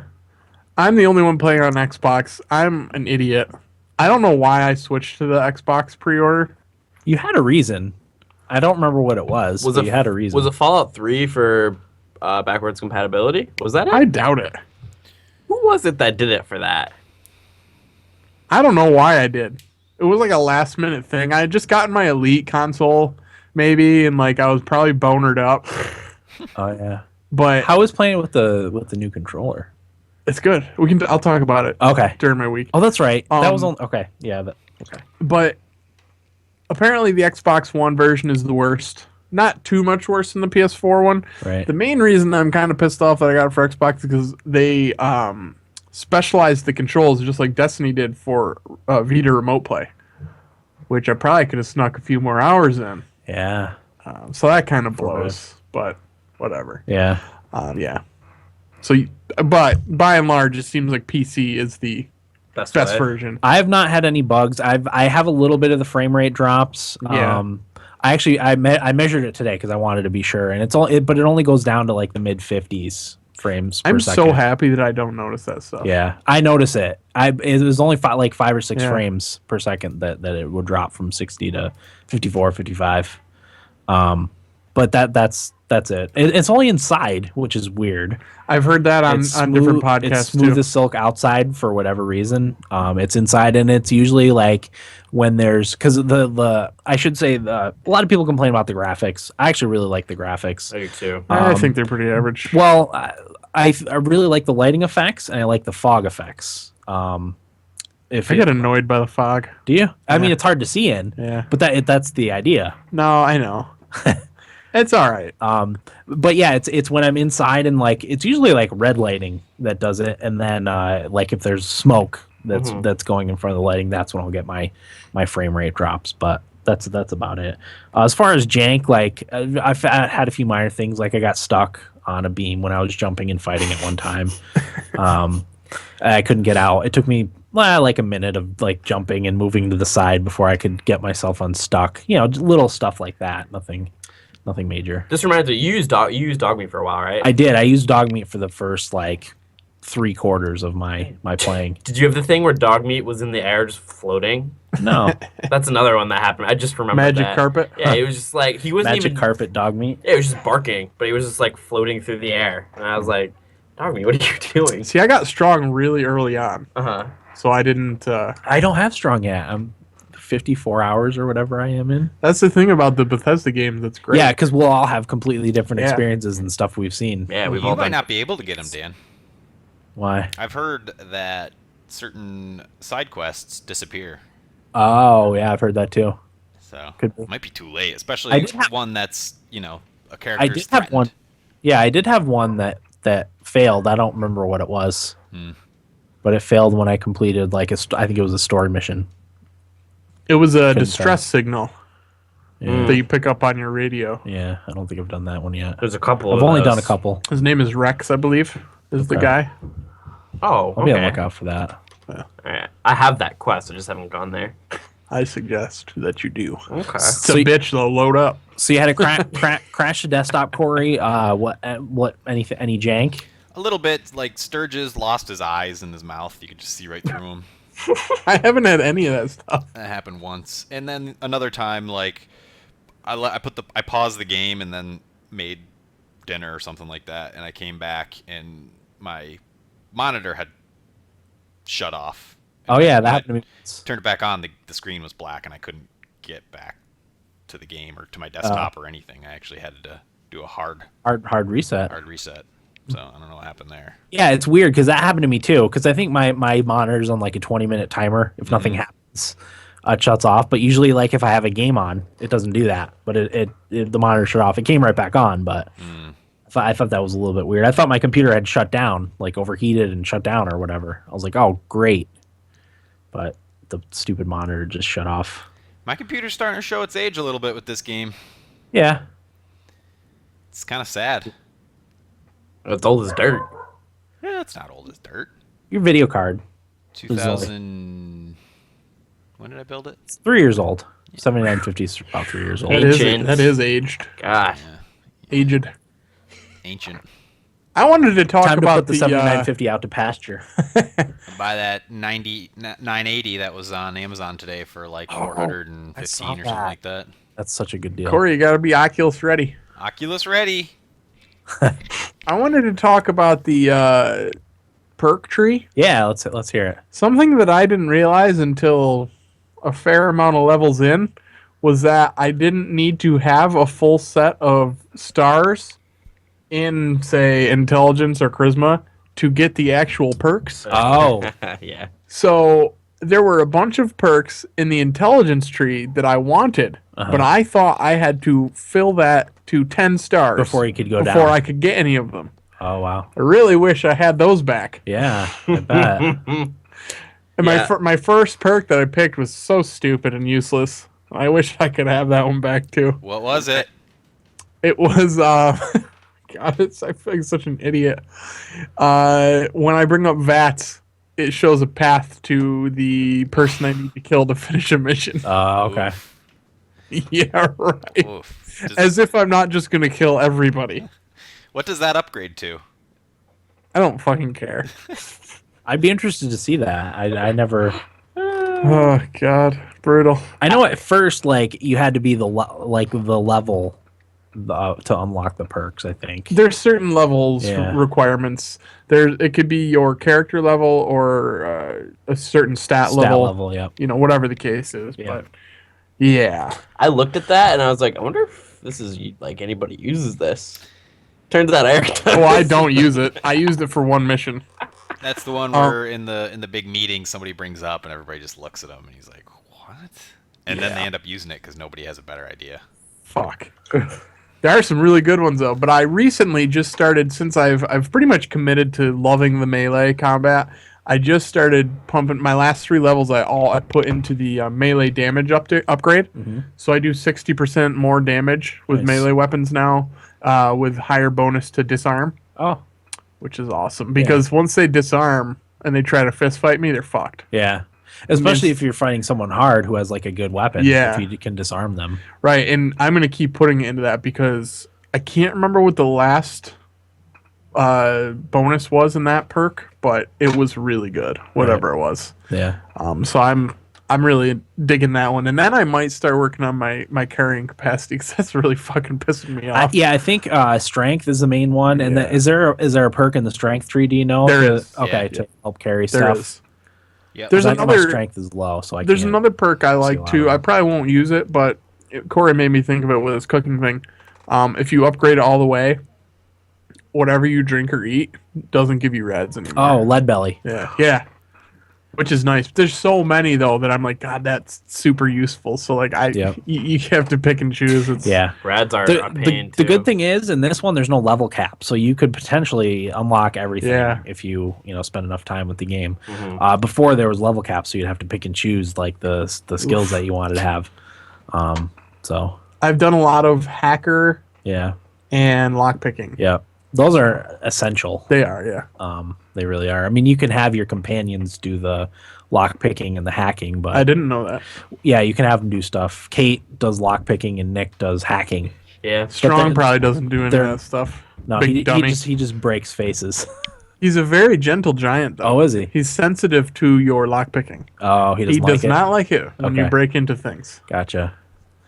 Kate loves when you lock pick stuff. He's a gentle giant. It's like Piper. When I lock pick something, she loves it. But when I tell somebody I want money for something, she gets all upset and uppity. I'm like, See, Strong is all about the charity. He's a good super mutant. He's very good. what a guy. Very good. And I love it when he asks me why human always pick up junk. Why human pick up junk? One of the things I like about Kate, because she's an Irish girl, she has the Irish accent, Yeah. and she always gives me crap about. She's like, "Why are you picking up that shit? What do you need that for?" It's like, sorry, They probably all can't have help their it. own way of Yeah, saying that. yeah. which is I've awesome. taken Codsworth a couple times, but he's Does he never. fight? Yeah, he Yeah. fights. Yep. I needed him for a specific mission. Oh, okay. Like it was the easiest to take him as a companion for a mission. So, My- but he didn't really give me any crap for anything. My favorite early mission is when you first get to Sanctuary and the bloat flies are there, and Yeah. you just see Codsworth like turning around and unloading like the flamethrower on Yeah. him, just like burning everything. It was Yeah. hilarious. Yep. So, yeah. Any other thoughts? Corey, No. Corey, I'm sure you had more you wanted to Yeah. add. Yeah, I kind of do. There's, like, I talked about it more, what's the word? I talked about the game in an existential sense a little bit more last podcast. Yeah. This one's a little bit more hard facts and stuff. But I just feel like overall, I really do like the game. And like Eric and I said earlier, like the jank, all the problems I have with it, I just don't care. I love Fallout, and I'm just going to lose endless amounts of hours in it. But my analogy or metaphor here is it's like, it feels like for this game they have like one foot on the gas but the car's like in neutral kind of thing, you know? Like they made a few little improvements here and there, but the game still feels like extremely familiar. And that's not a bad thing for me at this point, but I find myself nitpicking it a little bit more, and it kind of makes me worry that I'm getting a little bit of Bethesda fatigue. I can see that. Yeah. You're not the only one. I've heard that from other people. Yeah. I thought you weren't gonna like this game, Corey. Like I said last episode, like how could I not like it? You know, like it has everything for me. It's just But you were so picky about like The Witcher and how you were bored with The Witcher. I was like, you might get bored with this too. No, because I still feel like The Witcher 3 is a lot different from the first two, and it took away a lot of what I loved about the first two. Right. Fallout 4 is not much different than Fallout 3 or New Vegas. Yeah. I think the thing that people have to keep in mind about the Fallout 4 is that it was being developed for a while. Yeah. 4 years. Yeah, 3 like years, 4 years. It probably would have been a little more advanced and stuff if they, had just started it or started it 2 years ago when these new consoles came out. Mm-hmm. But, they developed it for early on in a console cycle, so it's not going to be as, I don't know, advanced or, Yeah. with new stuff as opposed to if it was just starting to be developed. That's not acceptable, Eric. I find it very acceptable. I do too. Yeah, I mean, part of the problem is it's one of those franchises that you can't, like, they couldn't mix it up too much because that would have pissed off the loyal fans a lot. The Fallout and I should say Bethesda fans. If you change the formula too much, I think there would have been backlash. They actually changed something that I really did not like. What's that? The character voice? Voice over main character. I actually really like that. That's actually a big point of contention for a lot of people too. I can see that. I like it. I like having a voice too. main character. I like it too, but I think they should do both. I think a lot of things should be voiced, and then in order to open up the dialogue options a little bit more, because that's a big problem that people have, and I could see that. It doesn't all have to be voiced, some of it can just be scripted. Mm-hmm. But the thing I don't really like the most is that there's don't put skills into something. You know what I mean? Like, you got, 20 points to put into speech, lockpicking, energy weapons, blah, blah, blah, that list of skills that were in 3. Mm-hmm. I don't really like that that's not in there. Because I want to be very specific with having a high speech, hacking, and lockpick, because that's how you get around a lot of the harder parts of the game that you don't... I like to get around that with that stuff. And, I don't like having to just choose the skill, into the charisma only. I don't really like that. If I want to put in stuff to... energy weapons, I can do that or whatever. I don't like that's not in there anymore. Did they even have a perk for good energy weapons stuff? That Maybe it's intelligence. Might be later down, in perception or agility. Maybe might be in one of those two. Yeah, I see what you're saying. But yeah, I don't particularly care for that. The perk, you don't like the perk chart. I like the perk chart. I just like being able to choose a perk and the skill. The skills. Yeah, instead of having them all in one. Yeah. But that's just a minor nitpicky thing that... Yeah. Okay. I'm also going to go out on a little bit of a limb here and say I don't feel like Fallout 4 as a whole has the character that Fallout 3 had. I disagree. I figured you guys might. Yeah. As somebody who didn't get too far into Fallout 3, I think it has a lot more character than what I experienced in 3. I mean, I did get to, what's the town? Megaton. I went to Megaton and all that shit. I don't know. I think Fallout 4 has a lot more character to it. Like I said, I think the best word that I used last week anyway is uninspired. And again, this is me being extremely nitpicky for Bethesda, because I hold them to such a high standard because they've made some of my favorite games of all time and the games that I love playing more than probably most other games. And it probably is a little bit of that fatigue showing through. But I haven't had as many or any really moments where I'm like, whoa, that was really cool kind of thing. I've had a lot of in those. this game. Yeah, I have I too. haven't, and I guess that just comes down to subjective. You get out of it what you get out of it. Yeah. But I just haven't. Yeah. I haven't either, Corey. In all fairness. One of the things I like about this one specifically is you have your outskirts of the city, but once you get in the city, you actually have like tall buildings. It makes you feel like you're walking around in a ruined city. Like it made me feel like I was in that movie with Will Smith. Oh, Legend. I'm Yeah. Legend. Yes, made me feel like I was walking around in I Am Legend. With all the tall buildings and like you're kind of confined. There's not a lot of places you can run around. So if you get surrounded by super mutants, like you're dead. And like I said, I've had a few experiences now where the Brotherhood of Steel is invading a local local group of raiders or super mutants or whatever, and they're fighting and there's laser beams and explosions everywhere. I'm like, oh my god, this Yeah. so good. And yeah, I haven't seen any of that. So to be fair, I am only 16 hours into the game. It's Sounds funny a when you say game that but the more I play, the better it gets. Yeah. Me too. My initial reaction, I said this last week, but my initial reaction was I really liked it. And then I got a little less warm on it. I was like, God, I don't know if I'm think- going to stick with it. I think a lot of it is there's a really big difficulty curve at the beginning because your character sucks. And they don't tell you anything. Yeah. They don't tell you how to do your anything. character sucks until you start unlocking skills and leveling up and stuff.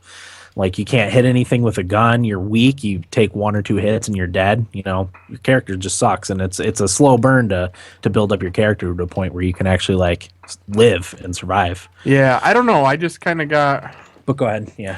a little, I don't know. I don't know what I was feeling, but like Dan said, what carried me through that was, we didn't even talk about this, was the base building Base aspect building, of it. Yeah, we didn't do that. That's what carried me through and kept me going and has gotten me to where I am now, and that's like absolutely loving this game. Yeah. Yeah. I'm in love with it too. The base building is great. I just built Hey. another house. I got a great game for you guys. It's called The Sims. No, shut up, It's- Corey. It's this. It's different, Corey, because here's the thing. Like, one of the things I like about it is, the stuff that you're given to build bases with is crap. Yeah. Like crap that's accumulated into walls for houses and stuff. So you're actually feeling like you're building a place where people are going to survive in a post-apocalyptic wasteland. you know? Yeah. I'm with you.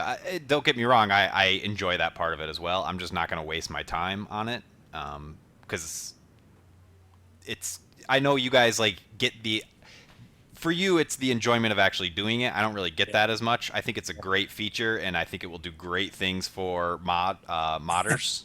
I've Oh, already yeah. seen some cool things. Yep. I might Actually- get the game for PC. And I can all but guarantee Play my copy on PC.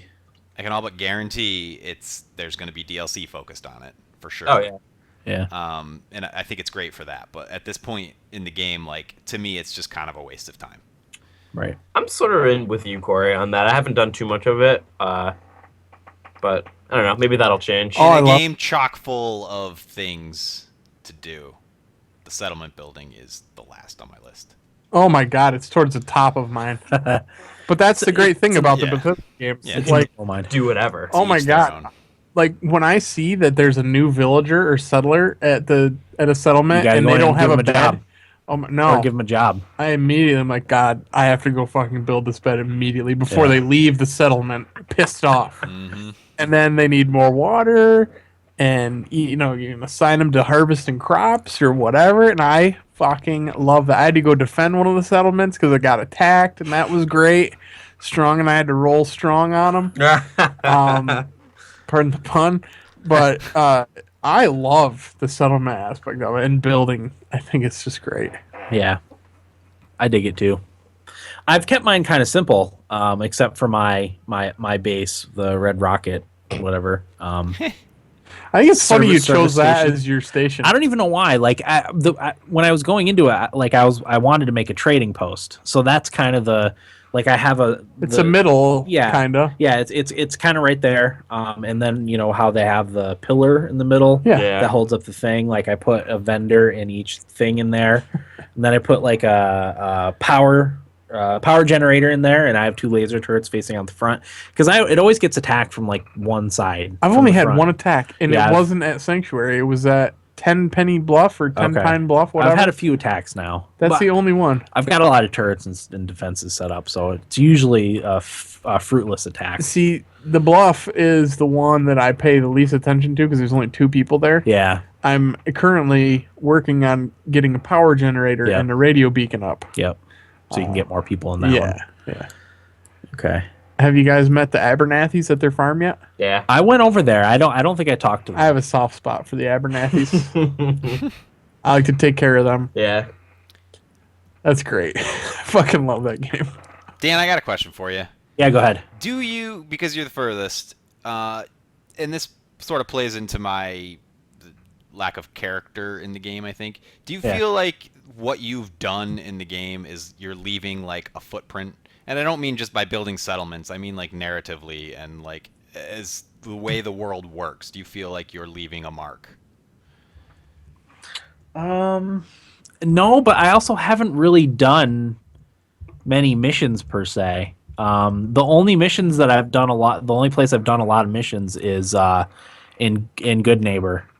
And they're just kind of the land of the misfit toys settlement. Like they're kind of shunned by everybody else. So I don't know that it would have Yeah.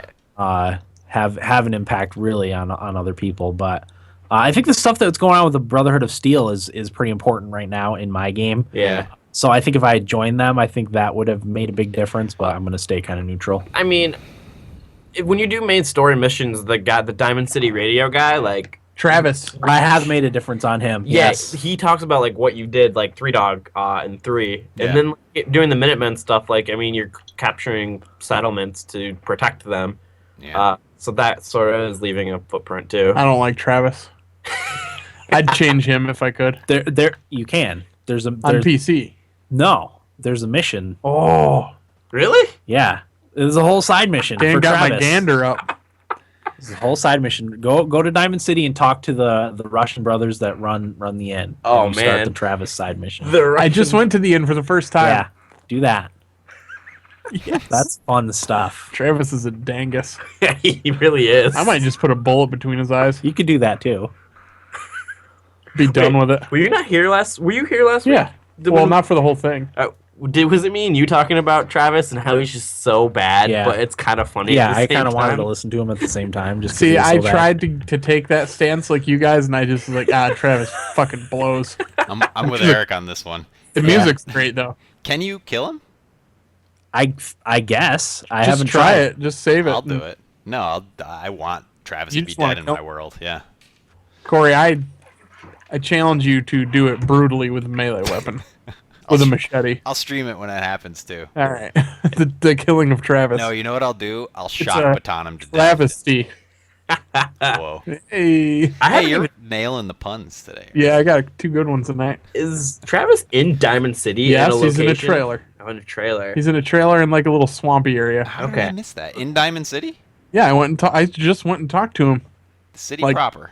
My last play, he's in Diamond City. Wow. Do you walk around like the outskirts? Because I was looking for the inn. Because I needed a bed to sleep in for the night. Because the reason I went to Diamond City to get cured of my rads, Mm-hmm. but Doc. it was nighttime, so I needed to sleep at the inn because I didn't want to fast travel and shit. So I just kind of wandered around the city, and I found Travis in I think it's like a blue trailer. He's just sitting back there by himself. He's got some good loot in this little hut too. Really? Fat loots. Did you stole it? No, I didn't take anything. You should steal it. No, Yeah. Well, first kill him and then steal it. Yeah. I don't think I'm going to kill him, but I want to. I'm gonna. I'm curious what that does to the radio. Yeah, I want you to do it. I'm guessing it just supplants him and puts somebody else in. What if it The just- music's great though, as far Yeah. as that goes. Yeah, I really like the music on that station. Some people complain that some of the same songs in 3 are in it. So what? I, Oh, that was actually a question I had for you guys. Is it Are the Fallout games all the same time period, just in different cities? This yeah, one, different areas. This one takes place, I think, 10. maybe 10 years after 3 and Oh, okay. 6 after New Vegas. Okay. So purified water is like prevalent. Oh. Because in 3, a little more advanced. the main story was your dad purifying the water at the end of it. Oh. So like in New Vegas, it's more of a thing, and then Fallout 4 is the thing. I see. I like that. Yeah. Okay. Tie-ins. Well, how would you guys feel if the main story was like you get out of the vault and it's just okay, go find purpose in this That would be awful cool. world? I think so too. I don't like that. I don't like that. I like there to be like it is, like something that I have to go do at some point. But Yeah. I don't. I just wish it wasn't go find your freaking son. See, I shouldn't say that because I'm excited about No Man's Sky, and that's kind of what that is. Right. You know. Yeah. I don't know. Different situation. I like to have that little bit of direction. Why? What's wrong with finding your son? I just like I said, I would prefer it to maintain the illusion that it was just go find purpose in this world. Like that would make me feel more connected to my character than I'm gonna find my son, but first I'm gonna build settlements across the You Commonwealth. don't have to. Yeah, You can just go. I understand that, but the game is obviously not intended to be played that way. And if you do play it that way, it sucks. Just like Skyrim did. If you just play the main story. You could just completely ignore the main story and just try to find purpose You could, yeah. This True. is just hypothetical. I just think I think that would be a cool setup is like, all right, go find meaning in life. in this awful, awful world. Yeah. I mean, you could, just ignore the main story for as long as you can. Yes, I could roleplay that. Yeah. There you go. You don't care about Sean. Corey, I know what your Clearly. main is. Your main purpose is to hunt Travis down in his trailer and brutally murder him and steal his belongings. If I do that, can I get a beaten game out of Fallout 4? Not till the credits roll. What Only if, if what if, credits what if roll. after you kill Travis, the credits roll? You've won. You figured it out. Well done. And people think they beat the game, but the credits never roll. And the Once you only kill way- him, like a secret base opens underneath his trailer, and he's got your kid in there. Yeah. I kind of want to kill him just to see what happens. I do too. Corey's gonna stream it. Okay. Yeah. I'll watch kill the him. video. I'll watch the VOD. Corey kills Travis. I bet you becomes a companion. Who? Travis. I I actually, don't can't want. kill I don't think so. I actually saw a list of companions. He's not one of them. Oh, okay. It's 13, right? Yeah. Wow. Yeah, That's there's a lot of them. I think I only have like 5. I've got maybe. 3, yeah. Yeah, 4 or 5. So, is that it? Yeah, I mean, final thoughts. I love it. I cannot get enough. I have a serious problem. I'll tell you what. Game of the Fallout. year is going to be a tough choice this year because there Yes, it are is. 3 on my radar that I have to really think about. But I could easily see Yeah. 6, 7, Yeah, there's been a 8 lot of good being games argued this year. for. Yep, You know? Mm-hmm. totally. Wow. Yeah, Good year. I have a problem, and when I'm not, it's one of those things where I'm not playing it. I'm thinking about it and thinking about what I'm going to do. I when love first talking about it too. talking about I it. do Yeah. too. Well, because all of our experiences have been pretty vastly different. You know. Well, I'll even talk to people like that I don't normally talk to, just at work that I Fallout. know play video games. Yeah. And talk to them about it. Yeah. Which is great. Yeah. But Corey, it's so good. Corey, final thoughts. It's a mediocre outing. No, I'm just kidding. I love it. There's people who believe that. I love it, but Well, I'm sorry. I agree. you know what happens though? Is I try to peel back the layers. Layers. The onion. Yeah. Yeah. And see, you know. But just like an onion, you're crying the entire time because It's you're true. upset with yourself for doing it. Just hating myself for Yeah. trying to nitpick it, but Here's a thought I had in relation to Fallout 4, and we kind of touched on it last week when we talked about Fallout 4, but if you're a games review website or magazine or whatever, like who do you assign Fallout 4 to? Do you assign it to someone who's never played before, or do you assign it to someone who's a fan of the series, or like I would assign it to somebody who's never played before. would you? Yeah. Because like their insight for the game wouldn't be that useful for me, who's spent a ton of time. This is just a question I No, thought up of. Yeah, I wouldn't be useful for me because I've played extensively the other games.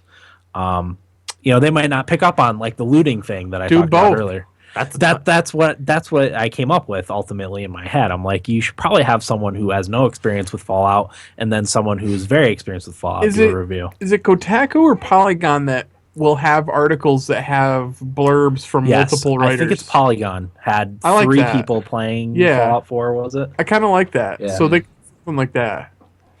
It's Even if it's not a full review, just like a couple paragraphs Yeah. of what they thought. It's kind of a coincidence that you bring this up, Dan, because I was going to bring this up a little bit later. But Stephen Totillo posted a really good article today on Kotaku about how Kotaku has been blacklisted by I read that. Bethesda. Yeah. Yeah, they And have. and Ubisoft. Yeah. Why? Because of remember the article, the leaked information they put out, the leaked documents about Fallout 4? Yeah, it's kind of big. They were the ones that broke the news that it was going to be in Boston and all that other stuff. And since Bethesda has kind of written them off. And Totillo was talking a little bit about, like, normally he'd review the game because he's so familiar with the other ones and all that stuff. But on principle, like, he won't. Who did the Kotaku review? Was it Patricia Patricia Hernandez. Hernandez. Okay. And mind you, I thought it was a fantastic review. I didn't read all the whole thing, just I bits didn't and read pieces it. of it. I usually don't like her articles at all, so I don't read them. Her review was really good. Like, she nailed a lot of. I mean, it's good in the sense that I agreed with about 90% of what she said. Did she like it? Yeah, the same way I liked it. Like, you can't stop playing it. That's all I think about. All I want to do. But it does have some problems. Oh, And sure. they're not even necessarily problems. It's just like expectations. Yeah, another thing I wanted to bring up in relation to this is a lot of people are saying that Bethesda gets kind of a free pass Yeah. for their bugs and jank in their game. How do you guys feel about that? Well, I mean, it's hard not to give that to them when they try to do something in such a big scope that other games don't. Like, who was it? What podcast? Well, I know you listened to it too. They had a game developer on, and they kind of asked him about that. Yeah, it was on Giant Bomb. Yeah. They had the guy who is the head guy at the PC developer that did the Batman. Oh, yeah. That's right. Iron Galaxy. Iron Yes. Galaxy, Yeah. yeah. And he said he didn't necessarily feel comfortable answering the question. He said he didn't want to speak for Bethesda or anything, but like he said, when you are creating such a big world with so much going on and you can literally manipulate almost everything, that it's very hard to avoid that kind of stuff. Yeah. You know what I mean? Yeah. Yeah, he said like things in real life. He used the example like if he stole something and then punched somebody, but did it in the other way, like in the game, that might be a bug. Right. And he said like they have like 100 to 200 testers, but like that. You literally would spend a lifetime testing it to Yeah. find all the bugs. It's just not possible. Yeah, Yeah. he said then like when millions of people get it on the day that it releases, the testing. Everyone's doing something different. Exactly. Like you have no way of knowing what a player's going to do in that type of game. Yeah, Yep. and I've always said that I'd rather them go for the vision of the game that they want to make Yeah. And not be hold- ambitious. and not hold back and have some bugs because Right. I appreciate that more. I mean, I'm seeing same side as you guys, and like I haven't had haven't had any bugs. I've had very little jank, so Yeah, it's hard for me to say, oh yeah, Bethesda gets a free pass when I haven't had very few issues. same here. So, If I there's- can see the other side too, though. Yeah. Because people do say, "Oh, well, it's a Bethesda game. What did you expect?" right, And I don't necessarily think that's a good thing. right, But at the same time, you know that they're being ambitious yeah. and they're doing things that other people don't do. Yeah, So, Corey, what's your thoughts? I'm a little indifferent. Yeah. I'm with you guys in the sense that I like these games so much. It gets a pass for me just because, like you said, they're doing something most other developers aren't doing. But at the same rate, like we've seen this in every one of their games, and you kind of hope for something better each time, and every time it's kind of just the same thing. Yeah. But it's okay. But at a certain point, I think it's going to stop being okay. Right.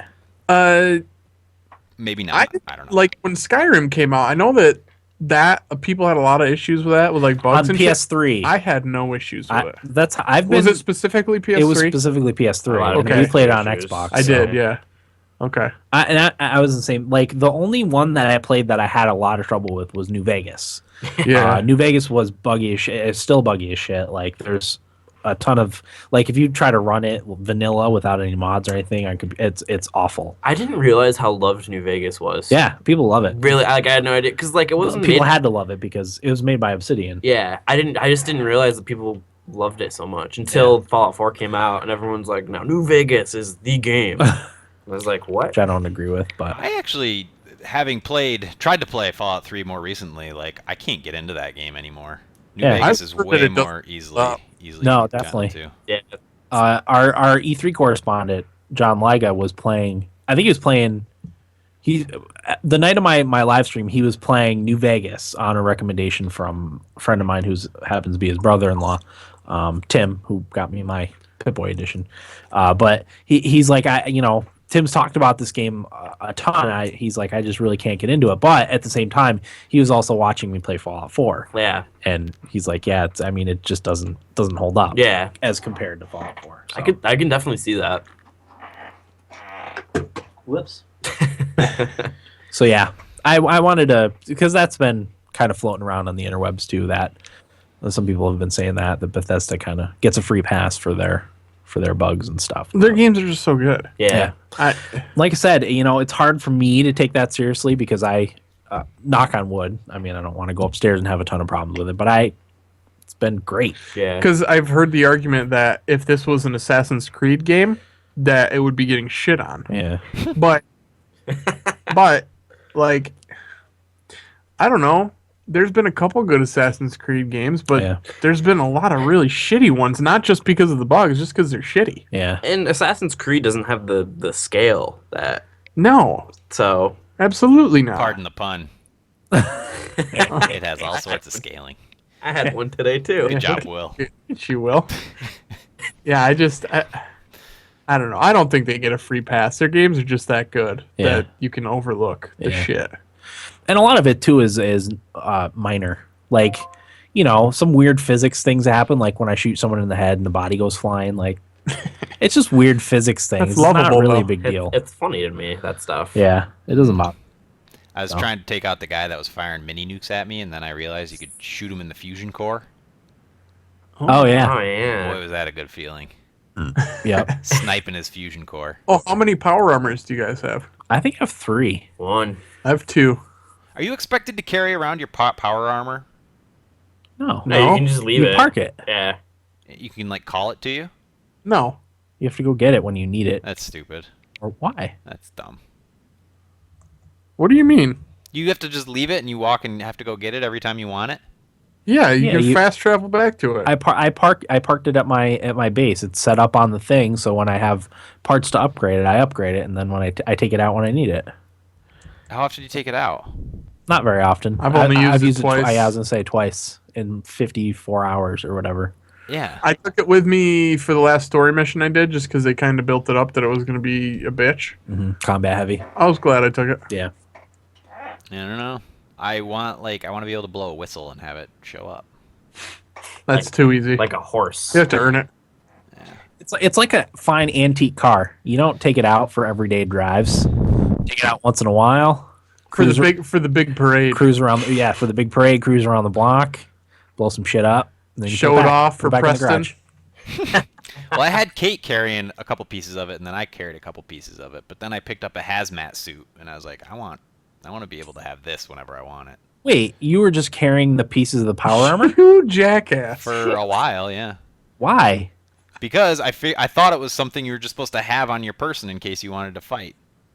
That's how it was in the old game. Yeah, this is an actual suit that you upgrade. Like it's a separate thing. Yeah. It didn't carrying seem around like the you were pieces. aware of that. I love that. No, that I love that Corey's been carrying around his power armor in separate Well, it pieces. didn't last long. It was probably like 5 hours. okay. Let's say it was 10, because that's funny. I'm still carrying it, actually. Yeah, all right. Thank you. Boy, Travis is going to be sorry when you're setting your power armor up in front of him to waste his ass with it. Well, yeah, like a transformer. It was cool though. We talk about the little moments, but when the first time I took out my power armor after I had upgraded and everything, it was in my garage and I had the door closed, and I got in my armor and I You got have out a my garage? minigun. Yeah, because the Oh, the red that's rocket right. thing. I hit the button to open the garage door and like strutted out of the That's thing. I'm like, fucking yeah, great.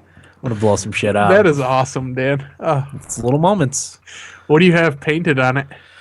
It was mostly Vault Tech blue, but I put some radiation plating on it, so Okay. that made it like I painted the it made Minutemen it logo bluish. on it. Yeah, I had it was Vault Tech, I think, was the colors on it. I just want to play this so bad. Oh my god, Me too. so good. So I think that's enough, right? Well, it's only been 2 hours. You got any more? We got it. I could talk about it for more hours, I could but we keep should going. probably move on for Probably the should. episode. I said it was going to be a long one.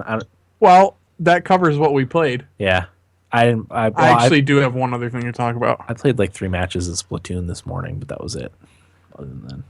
So yeah, we'll take a quick break and be back with Nibblebits and our weeks in just a moment. All right. I gotta go do. I always like when we finish that main segment though, and I feel like I think we covered everything. Really? really got into it, and Like we almost forgot base building. That's how much we Yeah, talked about we everything, did, which is one of my favorite things. which is like a big thing. Yeah. I forgot to mention I've been getting up at like 4:30 playing before work. Oh, living the life Nice. of Eric, huh? Yeah. Well, the girlfriend, she goes to bed at about 9:30. So I'm like, I'll just go to bed, act like a good boyfriend, go to bed with her at 9:30 and Corey and I are living the exact same life. yeah. I go to bed It's with not bad, right? No, it's great.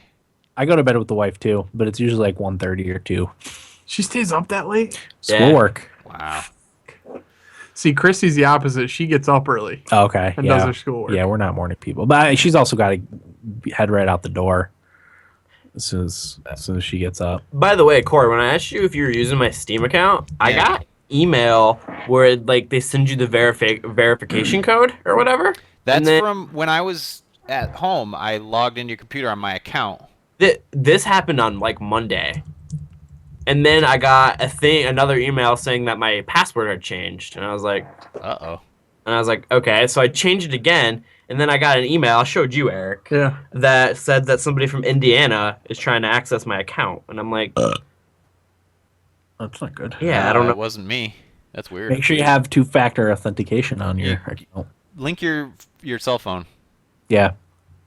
That way, even if somebody does take it, you can get it back because it's Yeah, then you just do it on your phone. Yeah. I did that too, actually. I did too. I'll link it. I mean, I'll share my games. You just gotta ask. I gotta try to follow it on the PC. Do we know anybody in Indiana? My mom's best friend lives in Indiana. Want me to see if it's her? There you go. Yeah. Marsha, the 60-year-old woman. I Try thought it. your mom's best friend was what's her name? She'd make the Ruth. No, No, they just bitch about everything. bitch buddies. Oh God, yeah. Most obnoxious thing you've ever seen in your life. Nice. All right, I'm heading out. Oh, you're leaving? I have a test tomorrow. I have to do well in I it. gotta remember to do show Shitty. notes. Good luck, bro. Yeah. Good luck on that. I want to go play Fallout, but I could just study. Semester break's coming up. Will, ask No. yourself. 40. Ask yourself. Is playing Fallout gonna achieve a lifetime of success for you tonight? By just playing tonight? You would be proud of me, Corey. I stay up till 3 in the morning writing that bio paper I was telling you about over the weekend. Oh, Yeah. you salvage that? No, I had to redo all of Oh, fuck. That sucks. And like the discussion part of it was really bad, but it was 3, and I was like, I don't care. I have to get up at 6 to go to class. So, Ugh. but yeah, I was just like, a little part of me was like, I'm just not gonna do it. I'll just retake the class, and I was like, no, Will. Oh, Don't- that's the worst. So I did it. I would have yelled at you if you I'll just retake the class. Mom and Dad would have been so upset. Oh, By the way, did you guys man. take my survey? Yes, I know you did. I did. Oh, I didn't. Email me the link. Email it. Yeah. Okay. Because I need to get 100 participants, and I sent it to one of my friends last night, and she posted it on Facebook, and I got like 70. Oh, wow. Nice. So like I need only Nice. like 30 more. Email email it Yeah, to me. if you email it, I'll do it. Okay. I'm not gonna do it on my phone. Fuck no. I don't do anything on that damn thing. It's only 7 I'd- questions. It'll yeah, I take did like a on my phone. minute. It's mobile friendly. Yeah, it's pretty mobile friendly. I'm not mobile friendly. All right. Later, See Will. you guys in the wasteland. You think your character is a synth? I don't know. How dare you bring up something like That's that a during good- the break? That's a good question. Huh? There's got to be something like that, right? Some sort of. I think it was That's enough of this I think talk. Gersman said like he likes some of the places the story goes every now and again. Yeah. So maybe Fuckers. I had an interesting story experience. yeah. It was made you think so far. Dan, did you like the part when you came Don't out you from spoil it. that one area Yes. and the Yes. ship? Yes. Yeah. I was That's like, enough what of that shit, is boys. going on? I was like, this is so cool. Yeah. That's a moment that I think Corey would be like, this is cool. Maybe not. I don't know. I've had a few moments where I was like, what is going on? Like, you'll just be, I didn't talk about this, but you'll just be walking around and then combat, you can hear combat off in the distance and then like a nuclear explosion. You're like, what? What is going on? You just see everybody's dead. What happened? Hey, Warl Hunter is hosting us. Oh, what a guy. Hosting our channel What a bro. Thank you. to his 300 some followers. Oh, cool. Nice. What a good dude. Unfortunately, we're done talking about Fallout 4, kind of. Yeah, that's it. Well, maybe we're not. Who knows? I mean, I I have can a get back nibble into it, no problem. I have a, Yeah, right. I have a nibble bit about Fallout. We just start that podcast. Start a Wasteland Heroes podcast.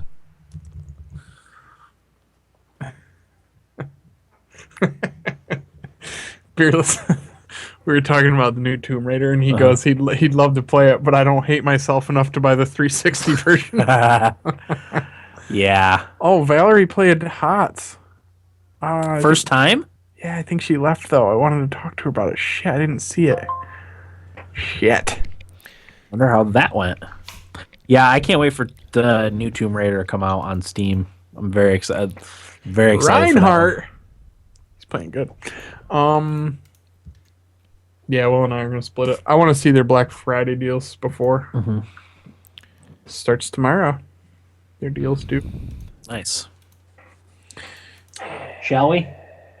What are we doing? Nibble bits? Nibble bits. Let me just read mine over one more quick time, Dan. No. I think I'm coming down with illness. So, Matt, in our other fantasy hockey league, Matt Lupica writes recaps of the week Really? and like fun little things, and he picked my team to come in last at the end of the season. And we're playing each other this week, and I'm beating him 8-3. Oh, boy. Nice. So Stick it to him, it's an Corey. important week to me. Sure. I made a I'm bunch in of moves. I'm in last in our fantasy league. Yeah, you're hurting. I'm not doing well either. Freaking last. My team sucks. It's injuries. They're killing me. Harry Price goes down for 2 weeks. He was my... Tuukka Rask fucking blows. Yeah, Boston's not very good this year, are they? No.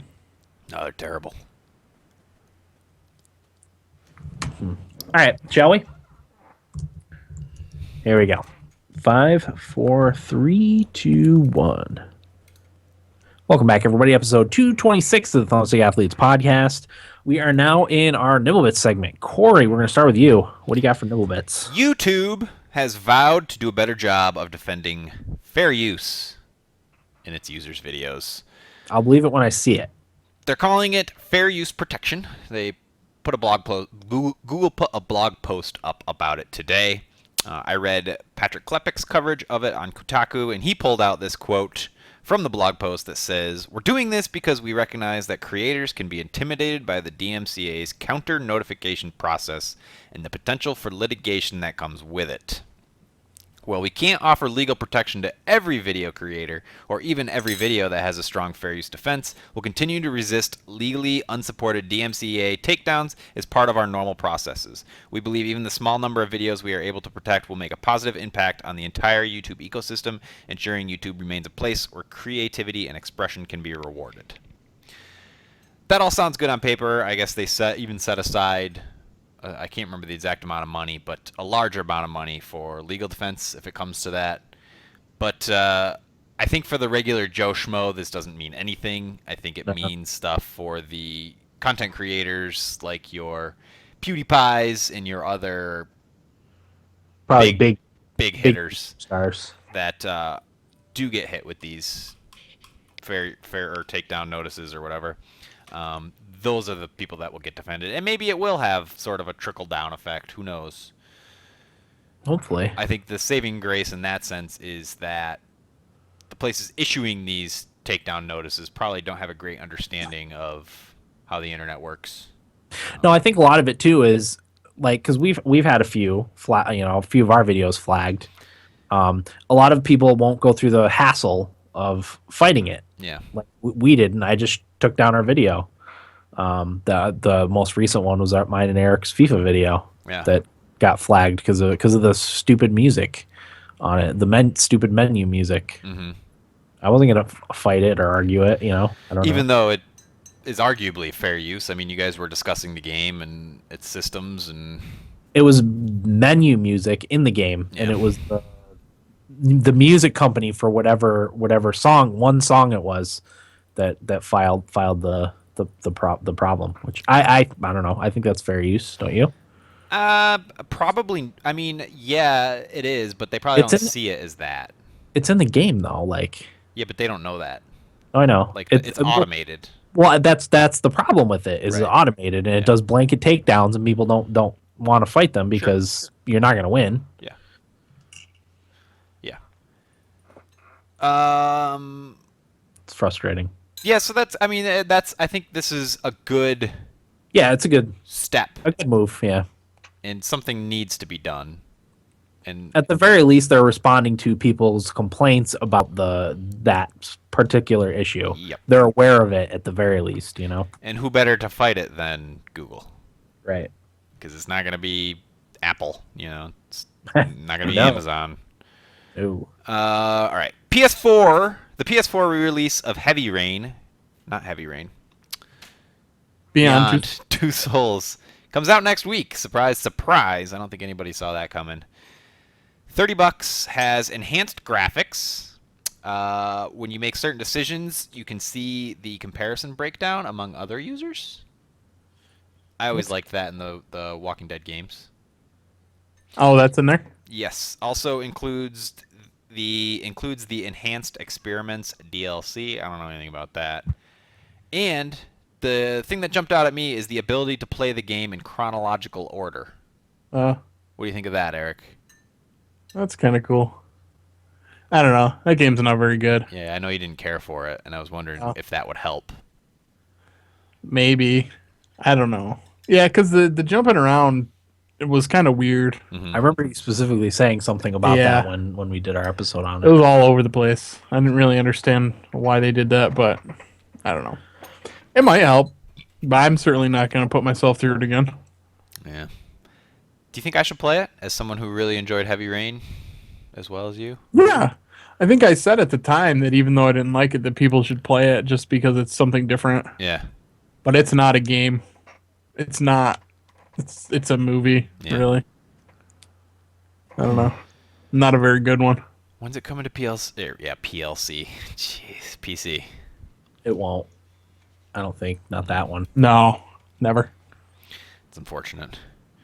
But in good news, Valkyria Chronicles is getting a PS4 remake, as announced by Sega, and a sequel called Azure Revolution, which the demo for that game will be included with the remastered Valkyria Chronicles.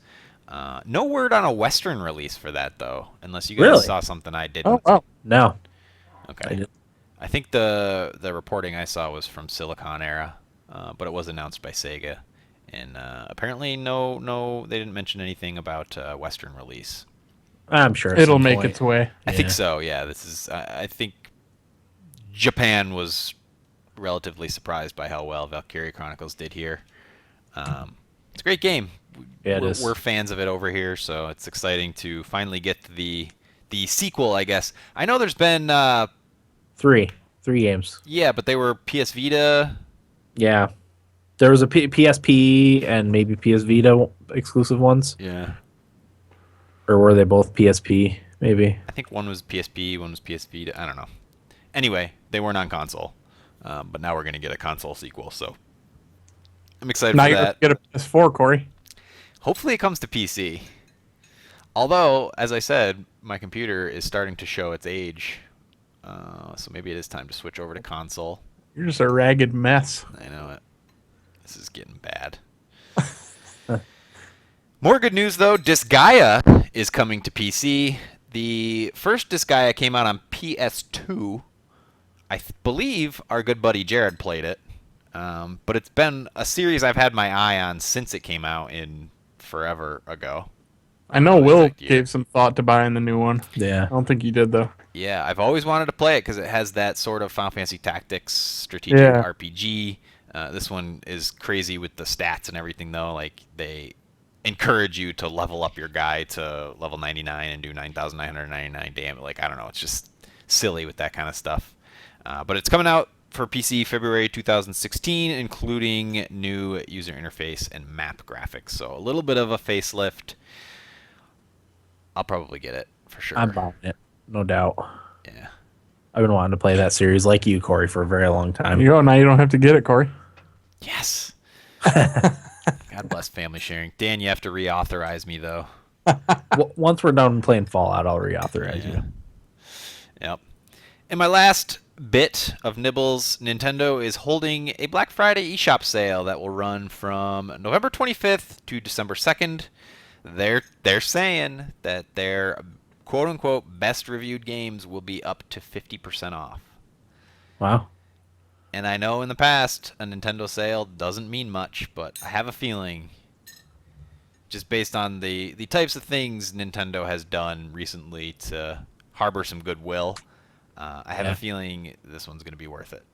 They want to get people playing their games before the new console comes out, or buying their games. Depending on how much it was, I would probably be willing to repurchase Splatoon. Uh-huh. That's the one that I didn't really want to let go when I traded my Wii U games in. Yeah. I still play it. I fire it up every once in a while and play. I mean, I played a lot on my Extra Life. It's better stream, than but- Battlefront. Yeah, it's way better than Battlefront. Absolutely. It's unpopular opinion. I don't know why Will hasn't played it yet, but so good. I But just I can't play all the games I want to play. No, my God, no. That's the thing. I'm trying to be reasonable here. Yeah, that's one thing about the timing of Fallout for me is also perfect because that's all I have to play right now. It's not for me.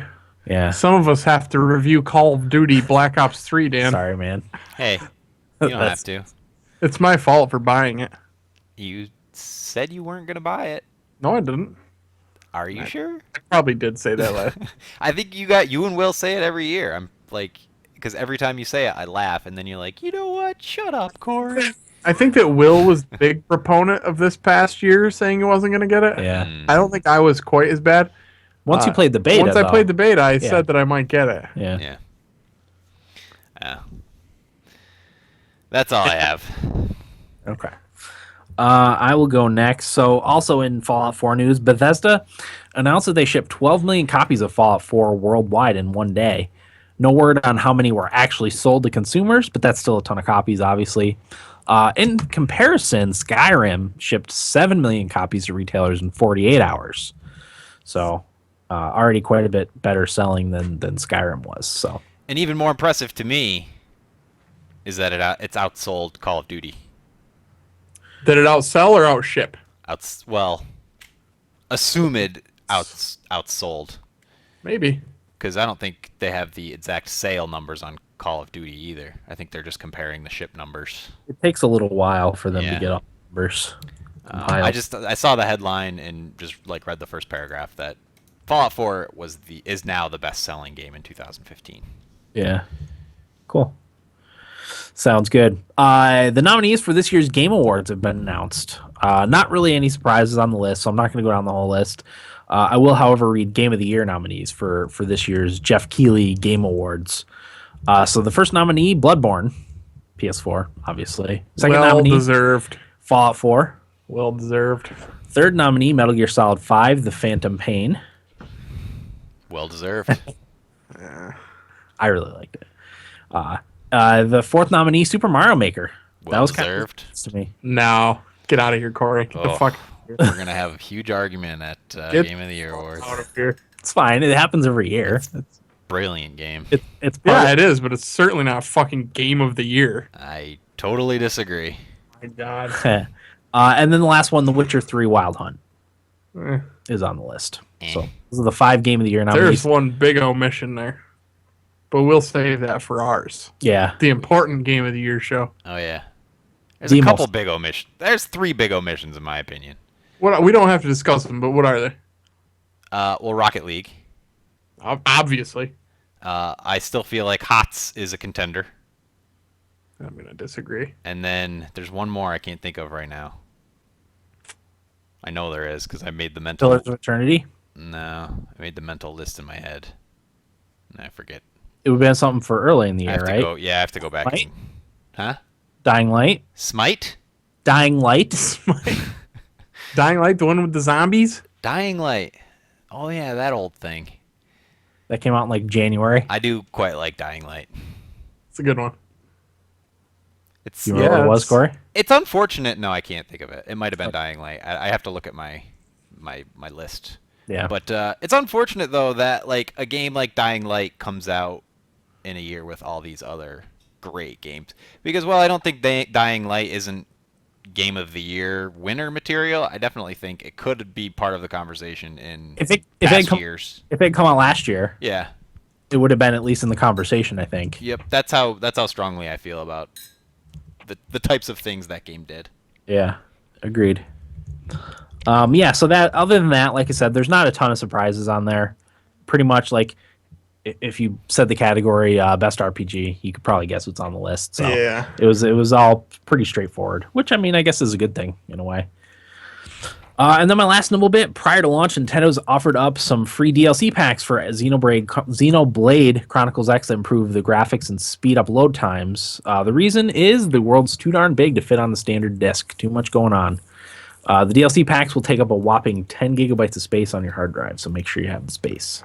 Now, I 10 downloaded gigs those. is nothing anymore. It really isn't. I downloaded those yesterday. I think I've got Xenoblade Chronicles all pre-ordered and paid for, ready to pick up on December 4th. So I made sure I downloaded those and have them ready to go. I remembered my other game. What's that? Soma. Soma. Yeah, Oh, I gotta play that. I would have had the Talos Principle on my Game of the Year list if it had come out this year, but it didn't. Yeah. So okay, Eric Nibblebits. Yeah, Dan, I got 3 here. 3 dandies. Halo 5 Guardians has a new update out that brings Big Team Battle into the picture. 8v8 Big Team Battle. That includes 4 free maps for Big Team Battle, as well as a bunch of new rec pack content. So your skins and your weapons and all that stuff for Warzone. And I think, they had mentioned previously that all the DLC was going to be free as far as map packs and stuff like that. So Nice. that's the first of the updates. And that was called Battle of Shadow and Light. I have not had a chance to try any of that due to Fallout. Right. My next one, Rocket League, speaking of games of the year, their next DLC pack has been announced. It's going to be $4, and it's called Chaos Run, and I guess it's kind of modeled after the Mad Max Yeah. Rebirth. I saw the map, the new The kind of a arena. wasteland. Yeah, it looks really cool. I guess it's bigger, Yeah, and it has like kind Slope of some sides. slopes, and the spots where the boost is located is different. oh, So that's going to be kind of cool. Mm-hmm. But it's going to have 2 new cars, Ripper and Grog, 12 new decals, 2 new paint types, 2 new wheels, 2 new rocket trails, 3 toppers, 3 antennas, and 5 new trophies. nice. And that's coming out in December. What was it? What was it called again? Chaos Run. Chaos Run. Yes. No specific date, just December for that one.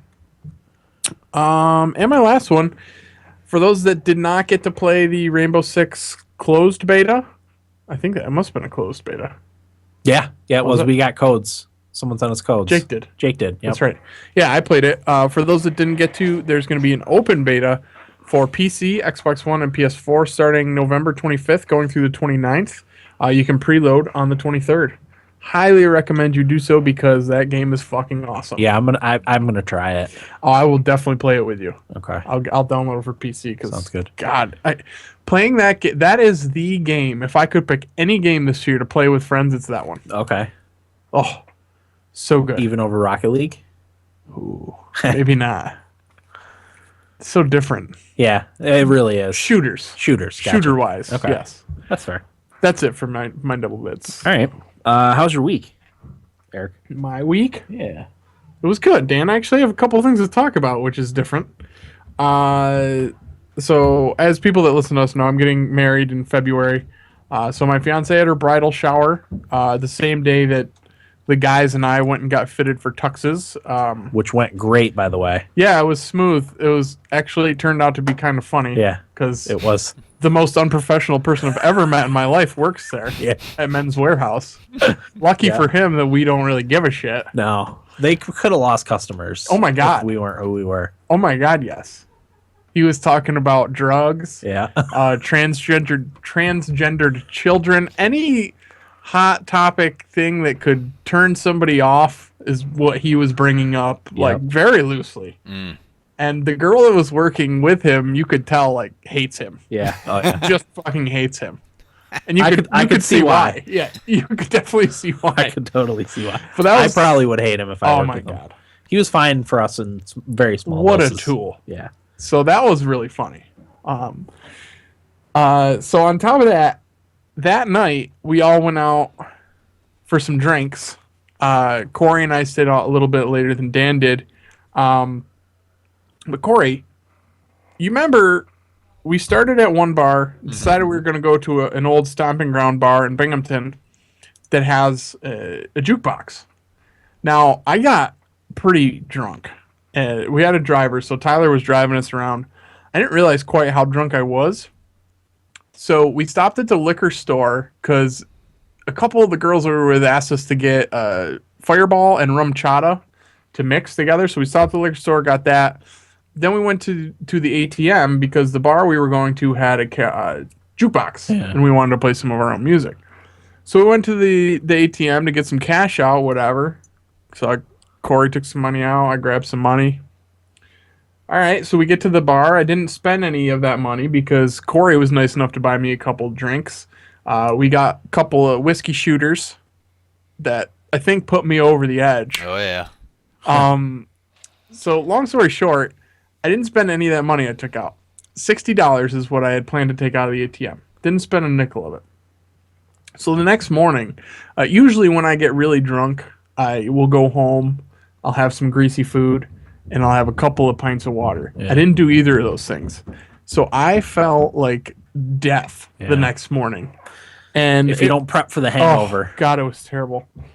So I woke up, and my car was at the bar because I was way too drunk to drive, so I had no way of getting anywhere. There's a good diner, the best diner. They're right down the road from me, but I was not about to walk there in my state. I was a mess. Yeah. So I said, oh, shit, I have $60 in my wallet. I'll get a pizza delivered. Perfect. Go to my wallet, $60 nowhere to be found. I was like, what the fuck did I do? Like, I must have just lost it somewhere. I don't know what I did with it. Turns out, I told my fiance about it against my better judgment, but I did tell her. She looked through all of our bank accounts. I never took the money out. I don't know what the fuck I hit on that ATM because I got a receipt. Yeah. I don't know what I was hitting, but I never took the $60 out. That's good. She goes, how drunk were you? Forgot how to use an ATM. I was pretty sloshed. Nice. I wonder if you just forgot to take the money And it sucked it back in? and it sucked it back in. It does that. If you don't Yeah. take it out within like 5 seconds, it sucks it back in. That could very well be what happened. But I honestly God, I have no idea. Yeah. So, but that was fun. Nice. It was fun. I had a great time. Yeah. And then I went to the galley where I was supposed to meet my friends, but realized I was a little too far over the edge.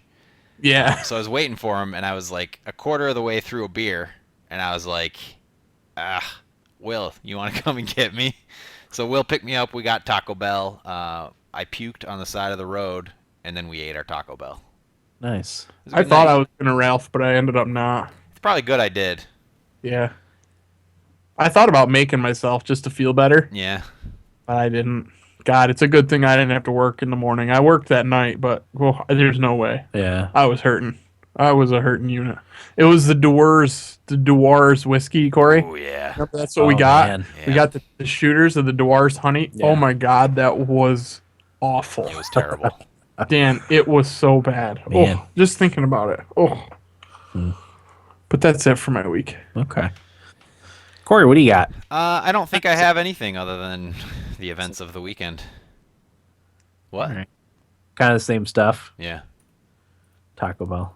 That and Fallout. Didn't watch anything. Nothing's changed in my life. That's all I am. I spent the entire week playing as much Fallout possible. But one thing I did want to talk about, I talked about my friend Tim earlier, and we've been in the process of piecing him together a new computer build. We've been kind of keeping an eye on prices for a couple weeks now. But this week he finally bought all the parts for it, so hopefully we're going to put it together this weekend. He wanted a new, because he's got like a gaming laptop that's probably maybe 2 years old, a year and a half old. But he wanted to get a new computer because he's got an NVIDIA Shield tablet that he wants to stream games to, because he plugs it into his TV and stuff, so he can have his like computer upstairs and play his games on his TV. So Steam Link, yeah, that would work. But he's already got the Shield tablet ready to go. Fair enough. He can play it in bed and stuff too, on the actual screen. But yeah, we've been piecing them together a build. So he's hoping all the stuff comes in so we can get it built this weekend. It's exciting. You do love putting a computer together. I love putting a computer together. There's nothing like firing up a computer for the first time too after you put it all together and everything works. Oh, it's such a good feeling. What kind of rigs you got coming? It's it's like it's got the same processor as Eric's, 16 gigabytes of RAM, GTX 970, solid state hybrid drive. Hybrid. Standard stuff. Real piece of shit. Hybrid drive. Yeah. Sounds like a hunk. Sounds like something I'd scrap for screws in Fallout 4. Screws and copper. Hey, do I Yes. need a new processor? No, Just video card, you think? just a video card. Yeah. You think I should overclock my processor? No. Well, the motherboard and processor I got because it's like the specs for it are meant for overclocking. Yeah, I mean you can if like really with gaming, the main thing that matters is your graphics card. Yeah. You can there's ways to check and see if you're getting processor bottlenecks. Like if you cross out of a game and see that your processor is at like 95% capacity, then you could overclock your processor a little bit, but you probably won't need to. You've got a good processor in your computer. Well, let me ask you this then. If all I need is a video card, how much is a 970? About $300. Will that future-proof me for a few more years? Yeah. Oh yeah. Especially in 1080p. Like if you want to go up in resolution, Nah. maybe. But 1080p it'll have to be covered for probably a few years until the resolution moves up to 1440 or 4K. Do you think it's worth the extra 100 or whatever to get a 980? If you can get a 980, I mean, I would not steer you away from that. But Do you think it's enough of a jump to be worth that no, money? not for 1080p. You probably will be able to run games on max settings for a couple 2 years. Yeah, What Or about close. my power supply? close enough to it. You'll probably need a new power supply. You said yours is only like 400 something watts, 430. I think it's 480. Yeah, that's probably not. I mean, I had a 500 watt processor, 500 watt power supply. I upgraded to 600 just for extra headroom. And I only have one fan that works. Yeah, you wanna take care of that, especially if you are planning on overclocking. You want to get a better heatsink for your processor. It never gets out of the 50s though, Yeah, with just one fan. I wouldn't worry about it then. I mean, your Okay. graphics card is going to have its own fans on it. Yeah, that kind of takes care of itself, doesn't it? Yeah, for the most part. Yeah. If you're not having any trouble with heat, I wouldn't worry about it. I think the highest I've ever seen it is 60, and I think it's fine until it gets out of the 80s, right? Yeah, like into the high 80s, low 90s. Yeah. Then it's borderline. You don't want to run it that hot. So you're probably fine. If I could just get away with a video card, that might be doable. I would just do a video card. You will not see a significant performance increase from because you've got the quad core i5 processor, i5K processor. Do you know what the number is. 3750. Yeah, that should be fine. I've got an i7 2600 and I don't get any bottlenecks. So Yeah, I mean, processor-wise, I've never noticed an issue. you won't. The processors too is mainly for like you'll use processor more in games like Civ and stuff. Yeah, I actually do. That game can run slow sometimes. Late in the game when it's taking all those calculations for in between turns. That's gonna happen no matter what. What about more RAM? I only have 8. I mean, I only have 8. I want to upgrade to 16 at some point. Yeah. But I'm in. What am I running? You've got 8. It's standard. Standard. That's enough. I would just do graphics card for now.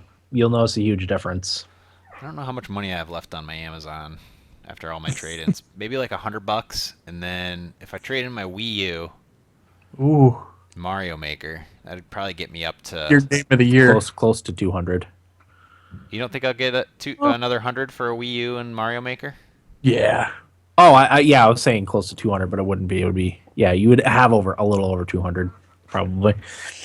And I just need to come up with another 150. Yeah. I mean, keep an eye out for sales. Black Friday, bruh. Yeah. Because if you can you might be able to get a GTX 970 for like 275 or 280.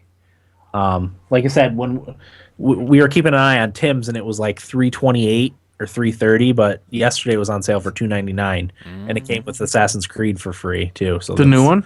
Yeah. Oh, nice. That's like another. So that's negative value. I'm just kidding. No, not from my experience. Yeah, I really want to play that. When's that come out for PC? Next week? Came out Tuesday, 2 days ago. I should be playing that. No, you should be playing Fallout. Yeah. Yeah, I mean, just keep an eye out for sales. I always check the prices of stuff anyway, so if I see something, I'll let you know. It's due, right? It's due to take a little bit of a price hit. What's that? The 970? Yeah, I mean, once the new cards come out, it'll probably go down, but I don't know when that's going to happen. I think people thought it was going to happen already. I'm probably That's milking probably when I'll upgrade. I feel like. Yeah. I'm in no rush. Yeah. I don't play that many PC games. Yeah, exactly. Although I do think I'm going to get a Steam Link. Yeah, I want to have one. Yeah. And my freaking computer's right next to my television. Yeah. It is a little silly to me, though, that I could spend over $300 to get a new video card for my computer, or I could just put that money into a new console. It's up to you. Ooh, my ears perked. You know, Which one would you get? Probably PS4. Yeah. And the thing with that is well, who knows? But that would have me good for games for another 5 years, you know, versus a new video card, which would make me good for 2 more years, kind of thing, you know. I mean, it depends. Yeah. I don't think the consoles are going to last another 5 years. Really? Yeah, there's no way. I think you're Because right. the PC's going too far? Or? No, mobile devices. Ugh. 2017 you'll be able to get a tablet as powerful as a Xbox One. I don't want to play on a PS4. fucking tablet. No, I know, but you would be able, like the Nvidia Shield, you'd be able to plug it into your TV. Yep.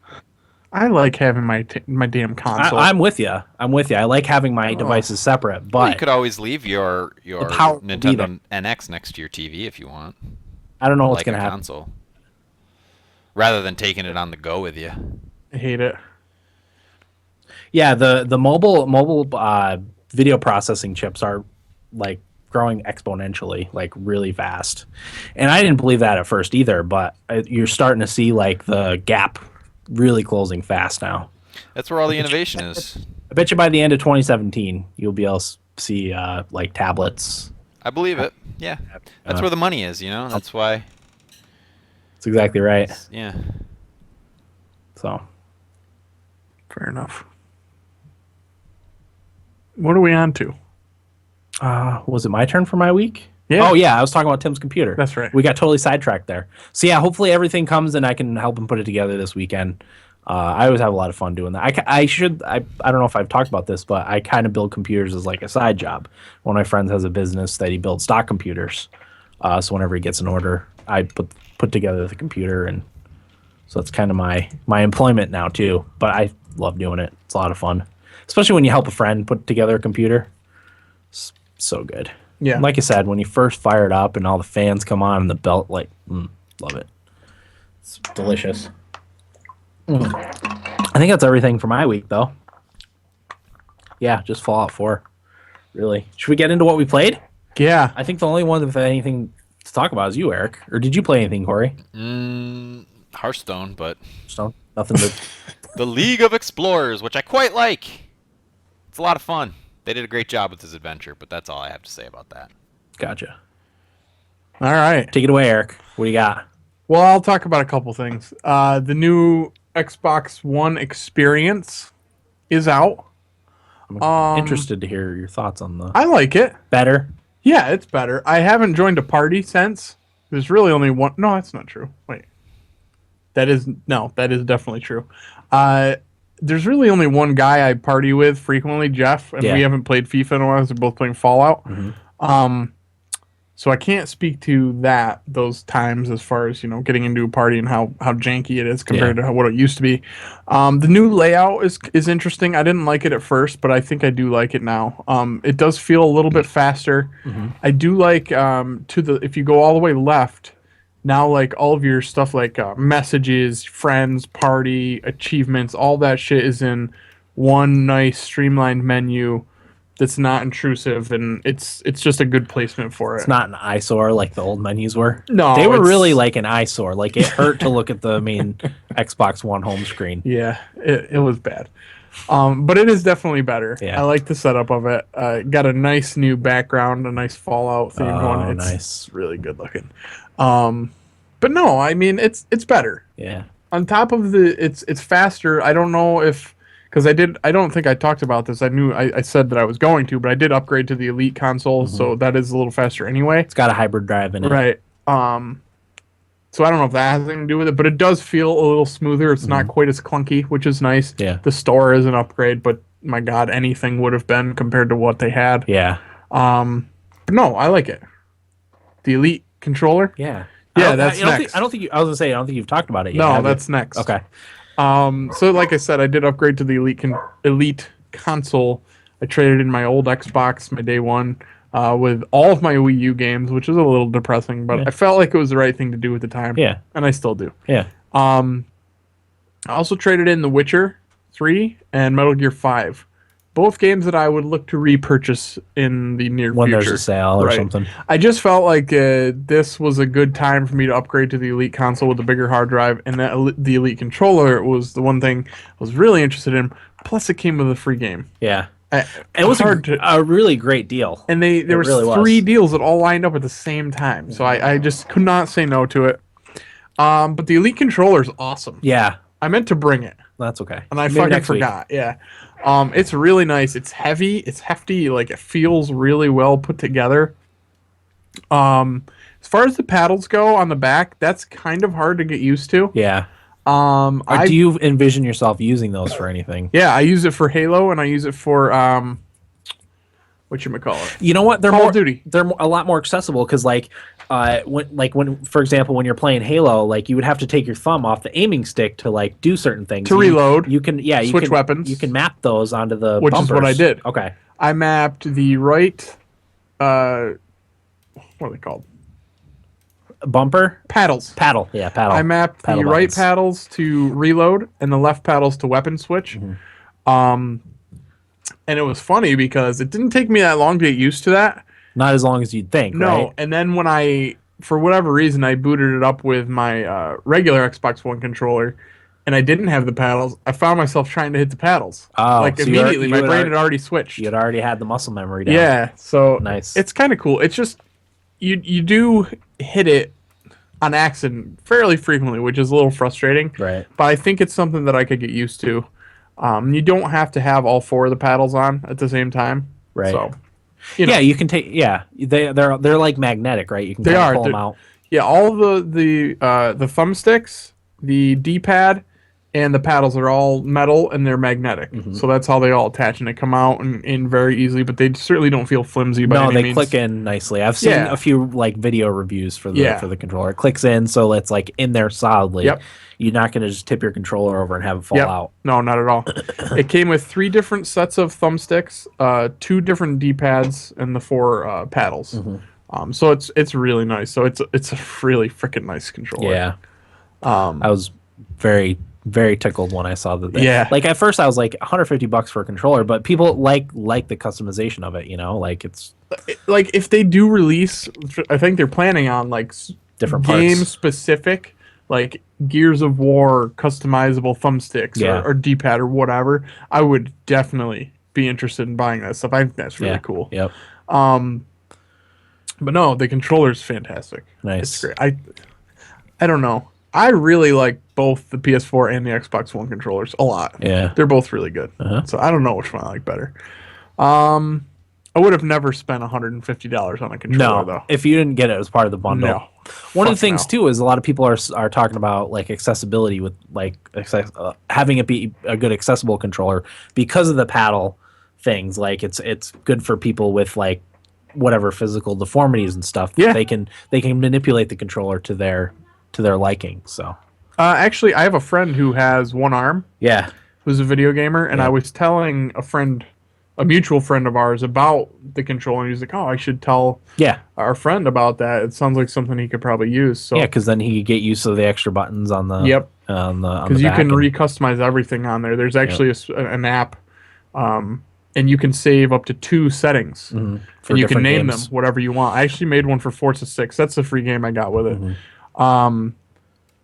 For manual shifting, right. which is a bitch, Yeah. and I'm not good at. No, it takes a while to get used to it in Yeah. a game. But no, it's fantastic. I'm really happy that I did that. But on to what I actually played.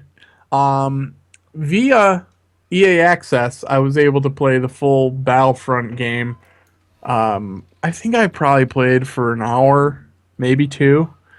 I really don't like that game at all. Yeah. Will and I gave some thought to splitting it, and I said maybe $30, and I might be willing to do it. But after playing it again, I told Will that I really don't have any interest. Yeah. Supremacy mode, I guess, is the big mode, or they're like where Conquest would be Battlefield's go-to mode. Supremacy, I guess, is the mode in this. Yeah. I should say that I did not try all of the modes. I read the description of all of them, and there were not very many that I felt like I wanted to try. It's just too much of a casual shooter, Yeah. I guess. I don't know. I've had so much more fun with Halo and Call of Duty and Splatoon. I mentioned earlier. That's way more fun than Battlefront was for me. Yeah. I like Star Wars. I'm certainly not the biggest Star Wars fan, so maybe that's part of it. Right. But I appreciated all of the sounds and sights of it. It's so casual. I feel like I have no impact on anything that's going on. I have no connection to my character. There's not enough shit to unlock. All the guns feel the same to me.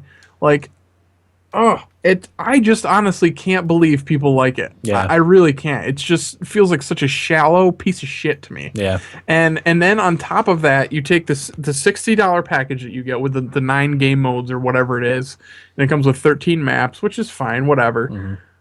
But then on top of that, the $50 season pass with all this other shit, Which is also it's kind of a must for first person shooters because well, otherwise especially this first person you shooter. get- There's no you get segmented from the rest of the people Exactly. that have it. So They're splitting the player base. Yeah. By doing that. You kinda have some to people have it. get it, some people don't. Exactly.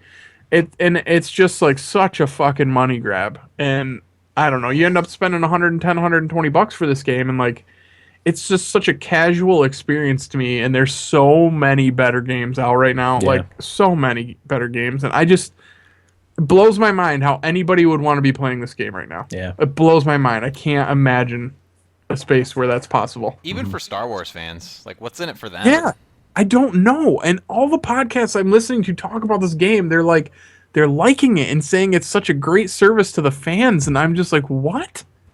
It's such a shitty casual shooter experience. I don't feel like the hit detection's good, and people complain about Call of Duty being spawn, run, die, spawn, run, die. That has happened to me way more Yeah. in Battlefront than it has these other games. There will be 1 or 2 guys at the top going 30-5, and everybody else has just shitty records, and I'm getting killed left and right. I don't know where the fuck I'm getting shot from. Yeah. Like, oh, I just don't really have anything good to say about it other Yeah. than the sound. Really, the graphics are all right. The flying kind of sucks. I That don't know. wore off after like 2 hours. Yeah, I don't was think it bored has after any 4 legs. hours. And I do get that like the DLC packs are gonna keep some people coming back to it, but like, God, go spend your money somewhere else. Yeah. I just don't see it. I don't know. Yeah. I feel like I'm in the minority there, but I don't know why. Not on this podcast, you're not. No, I know, but didn't it's, like it much it's either. I find it frustrating that game's being so well received because it's just not a good package. I don't feel like. It didn't get glowing reviews. I think the highest I saw for it was like an 8. Yeah, That was kind of the outlier. Most were like yeah. like 6, 7. And the 6 thing and is 7s, that which is like, average. when I listen to podcasts talk about it, they all kind of say the same thing where it's like, we do see that it's a little shallow, but it's just a lot of fun. And I can't even say that I had fun with it. I didn't have a ton of fun after the first like 2 hours. Yeah. I know I didn't have the full experience with it, but you did, and had the Granted, same. I didn't play every one of the game modes. Well, I you didn't openly want to. say that. You No. didn't want to. No, I didn't. I really didn't want to at all. The only map I even really liked was the Moon of Endor. Mm-hmm.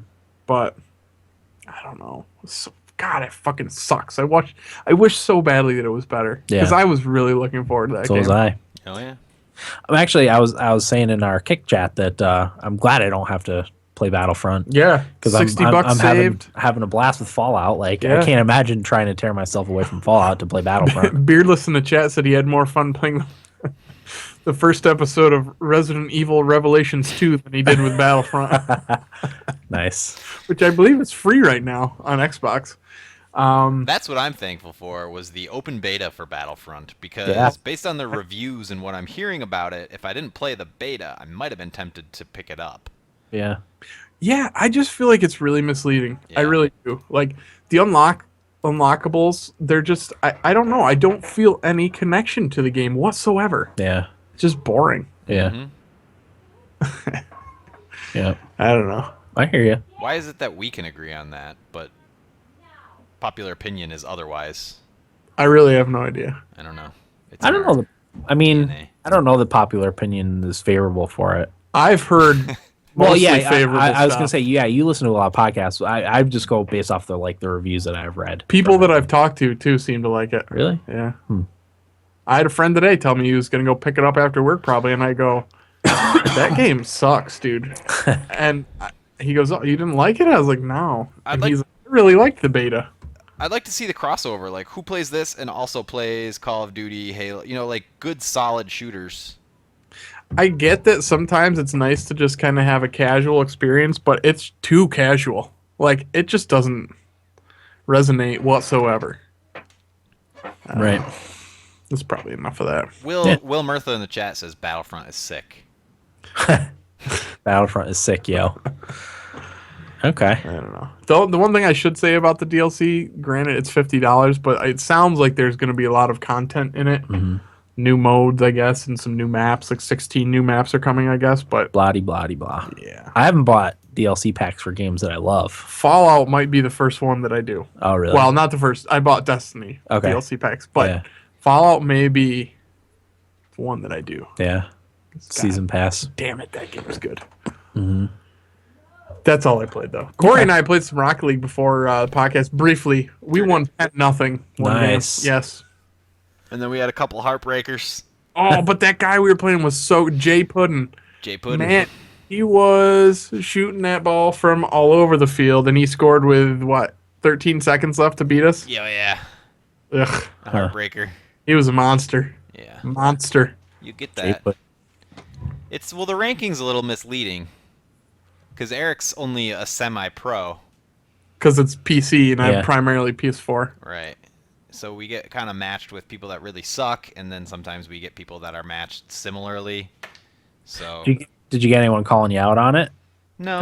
That happened to someone. I feel like that happened to Will. Yeah, me and Will playing. That guy Yes. Bizzle. Yeah, Bizzle. That's right. I mean, the thing is I don't feel like I ever do anything too flashy where somebody would be like, "Oh, what the fuck is this?" Like, I'm a pretty solid, consistent player, but Right.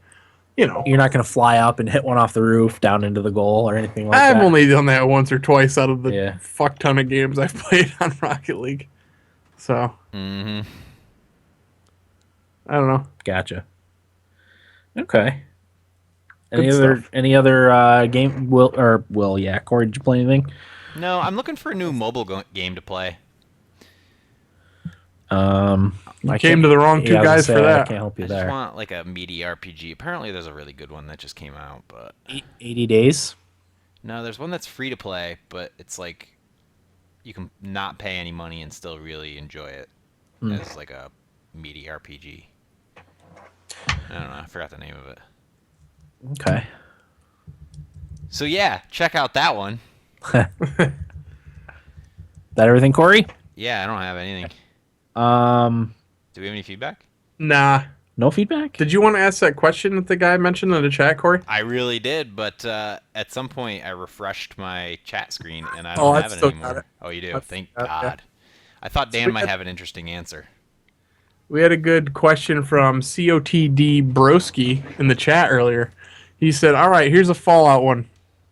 I have never, in quotes, I have never advocated war except as means of peace, so seek peace, but prepare for war.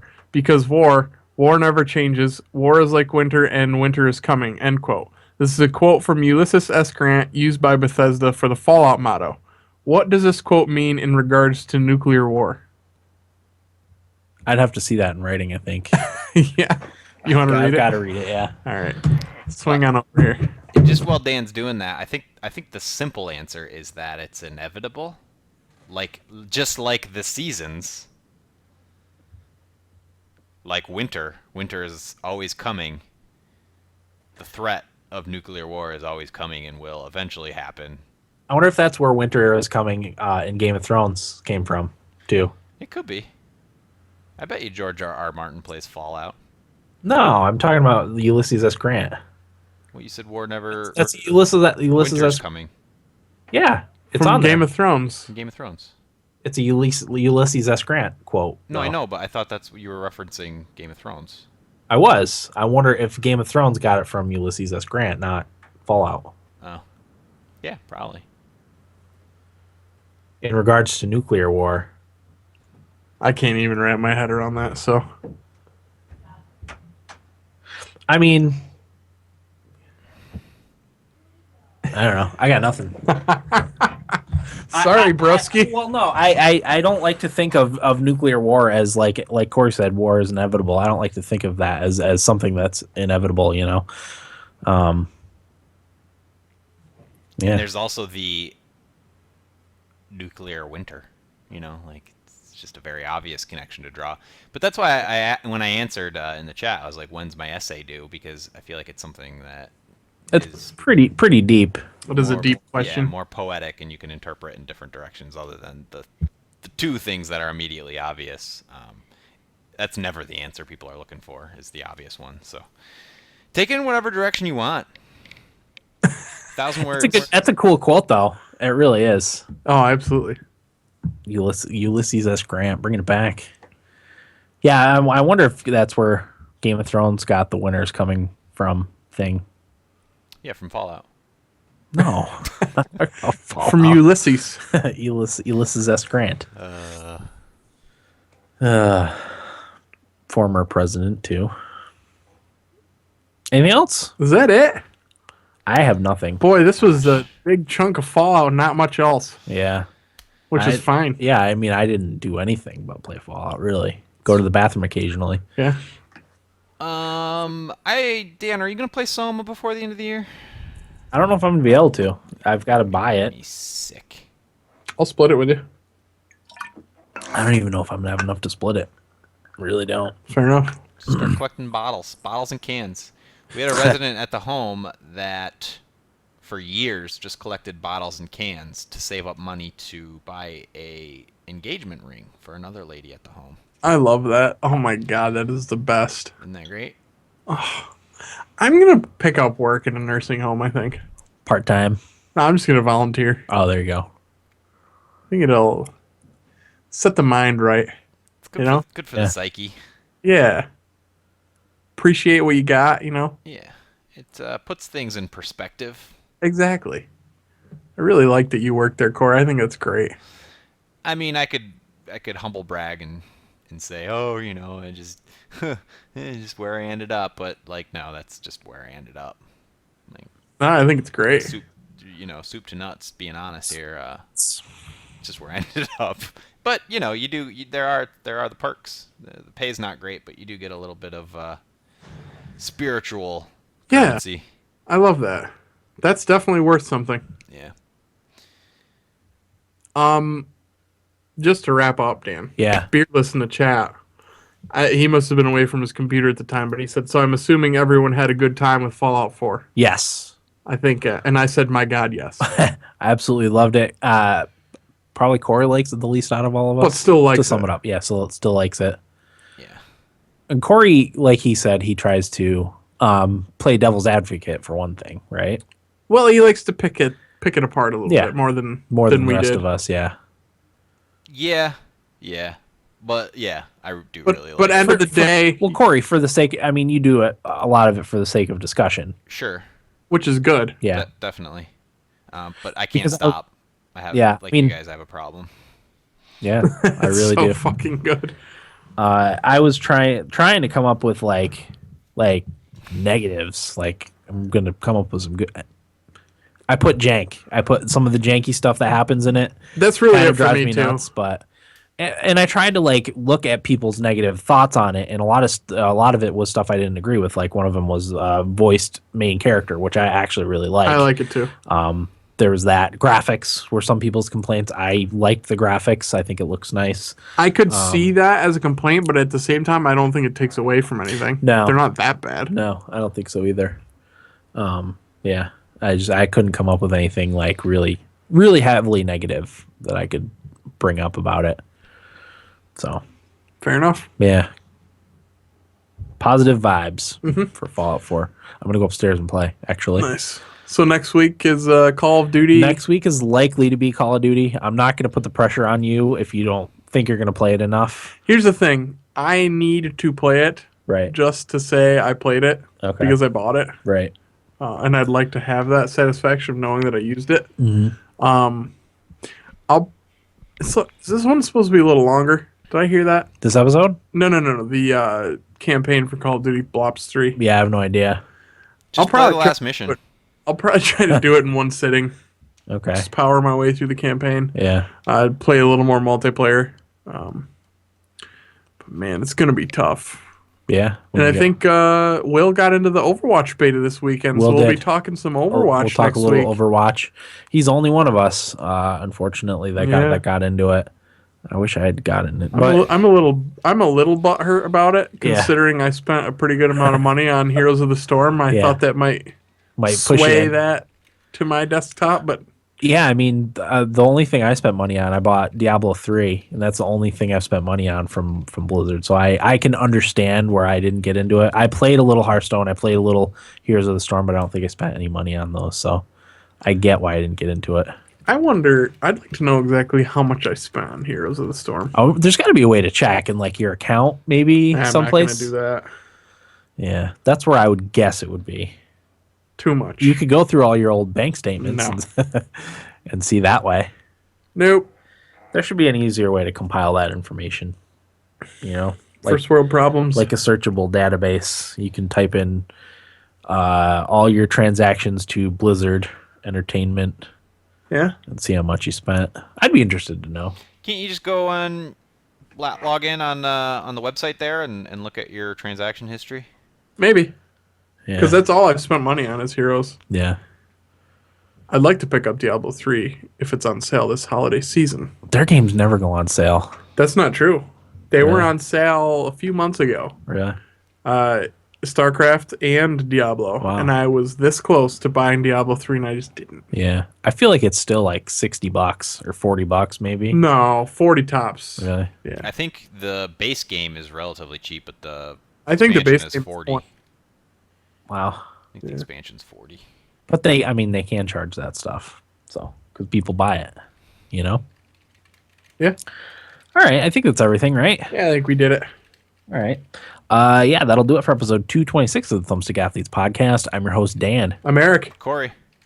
Thanks for listening, and get out of my basement.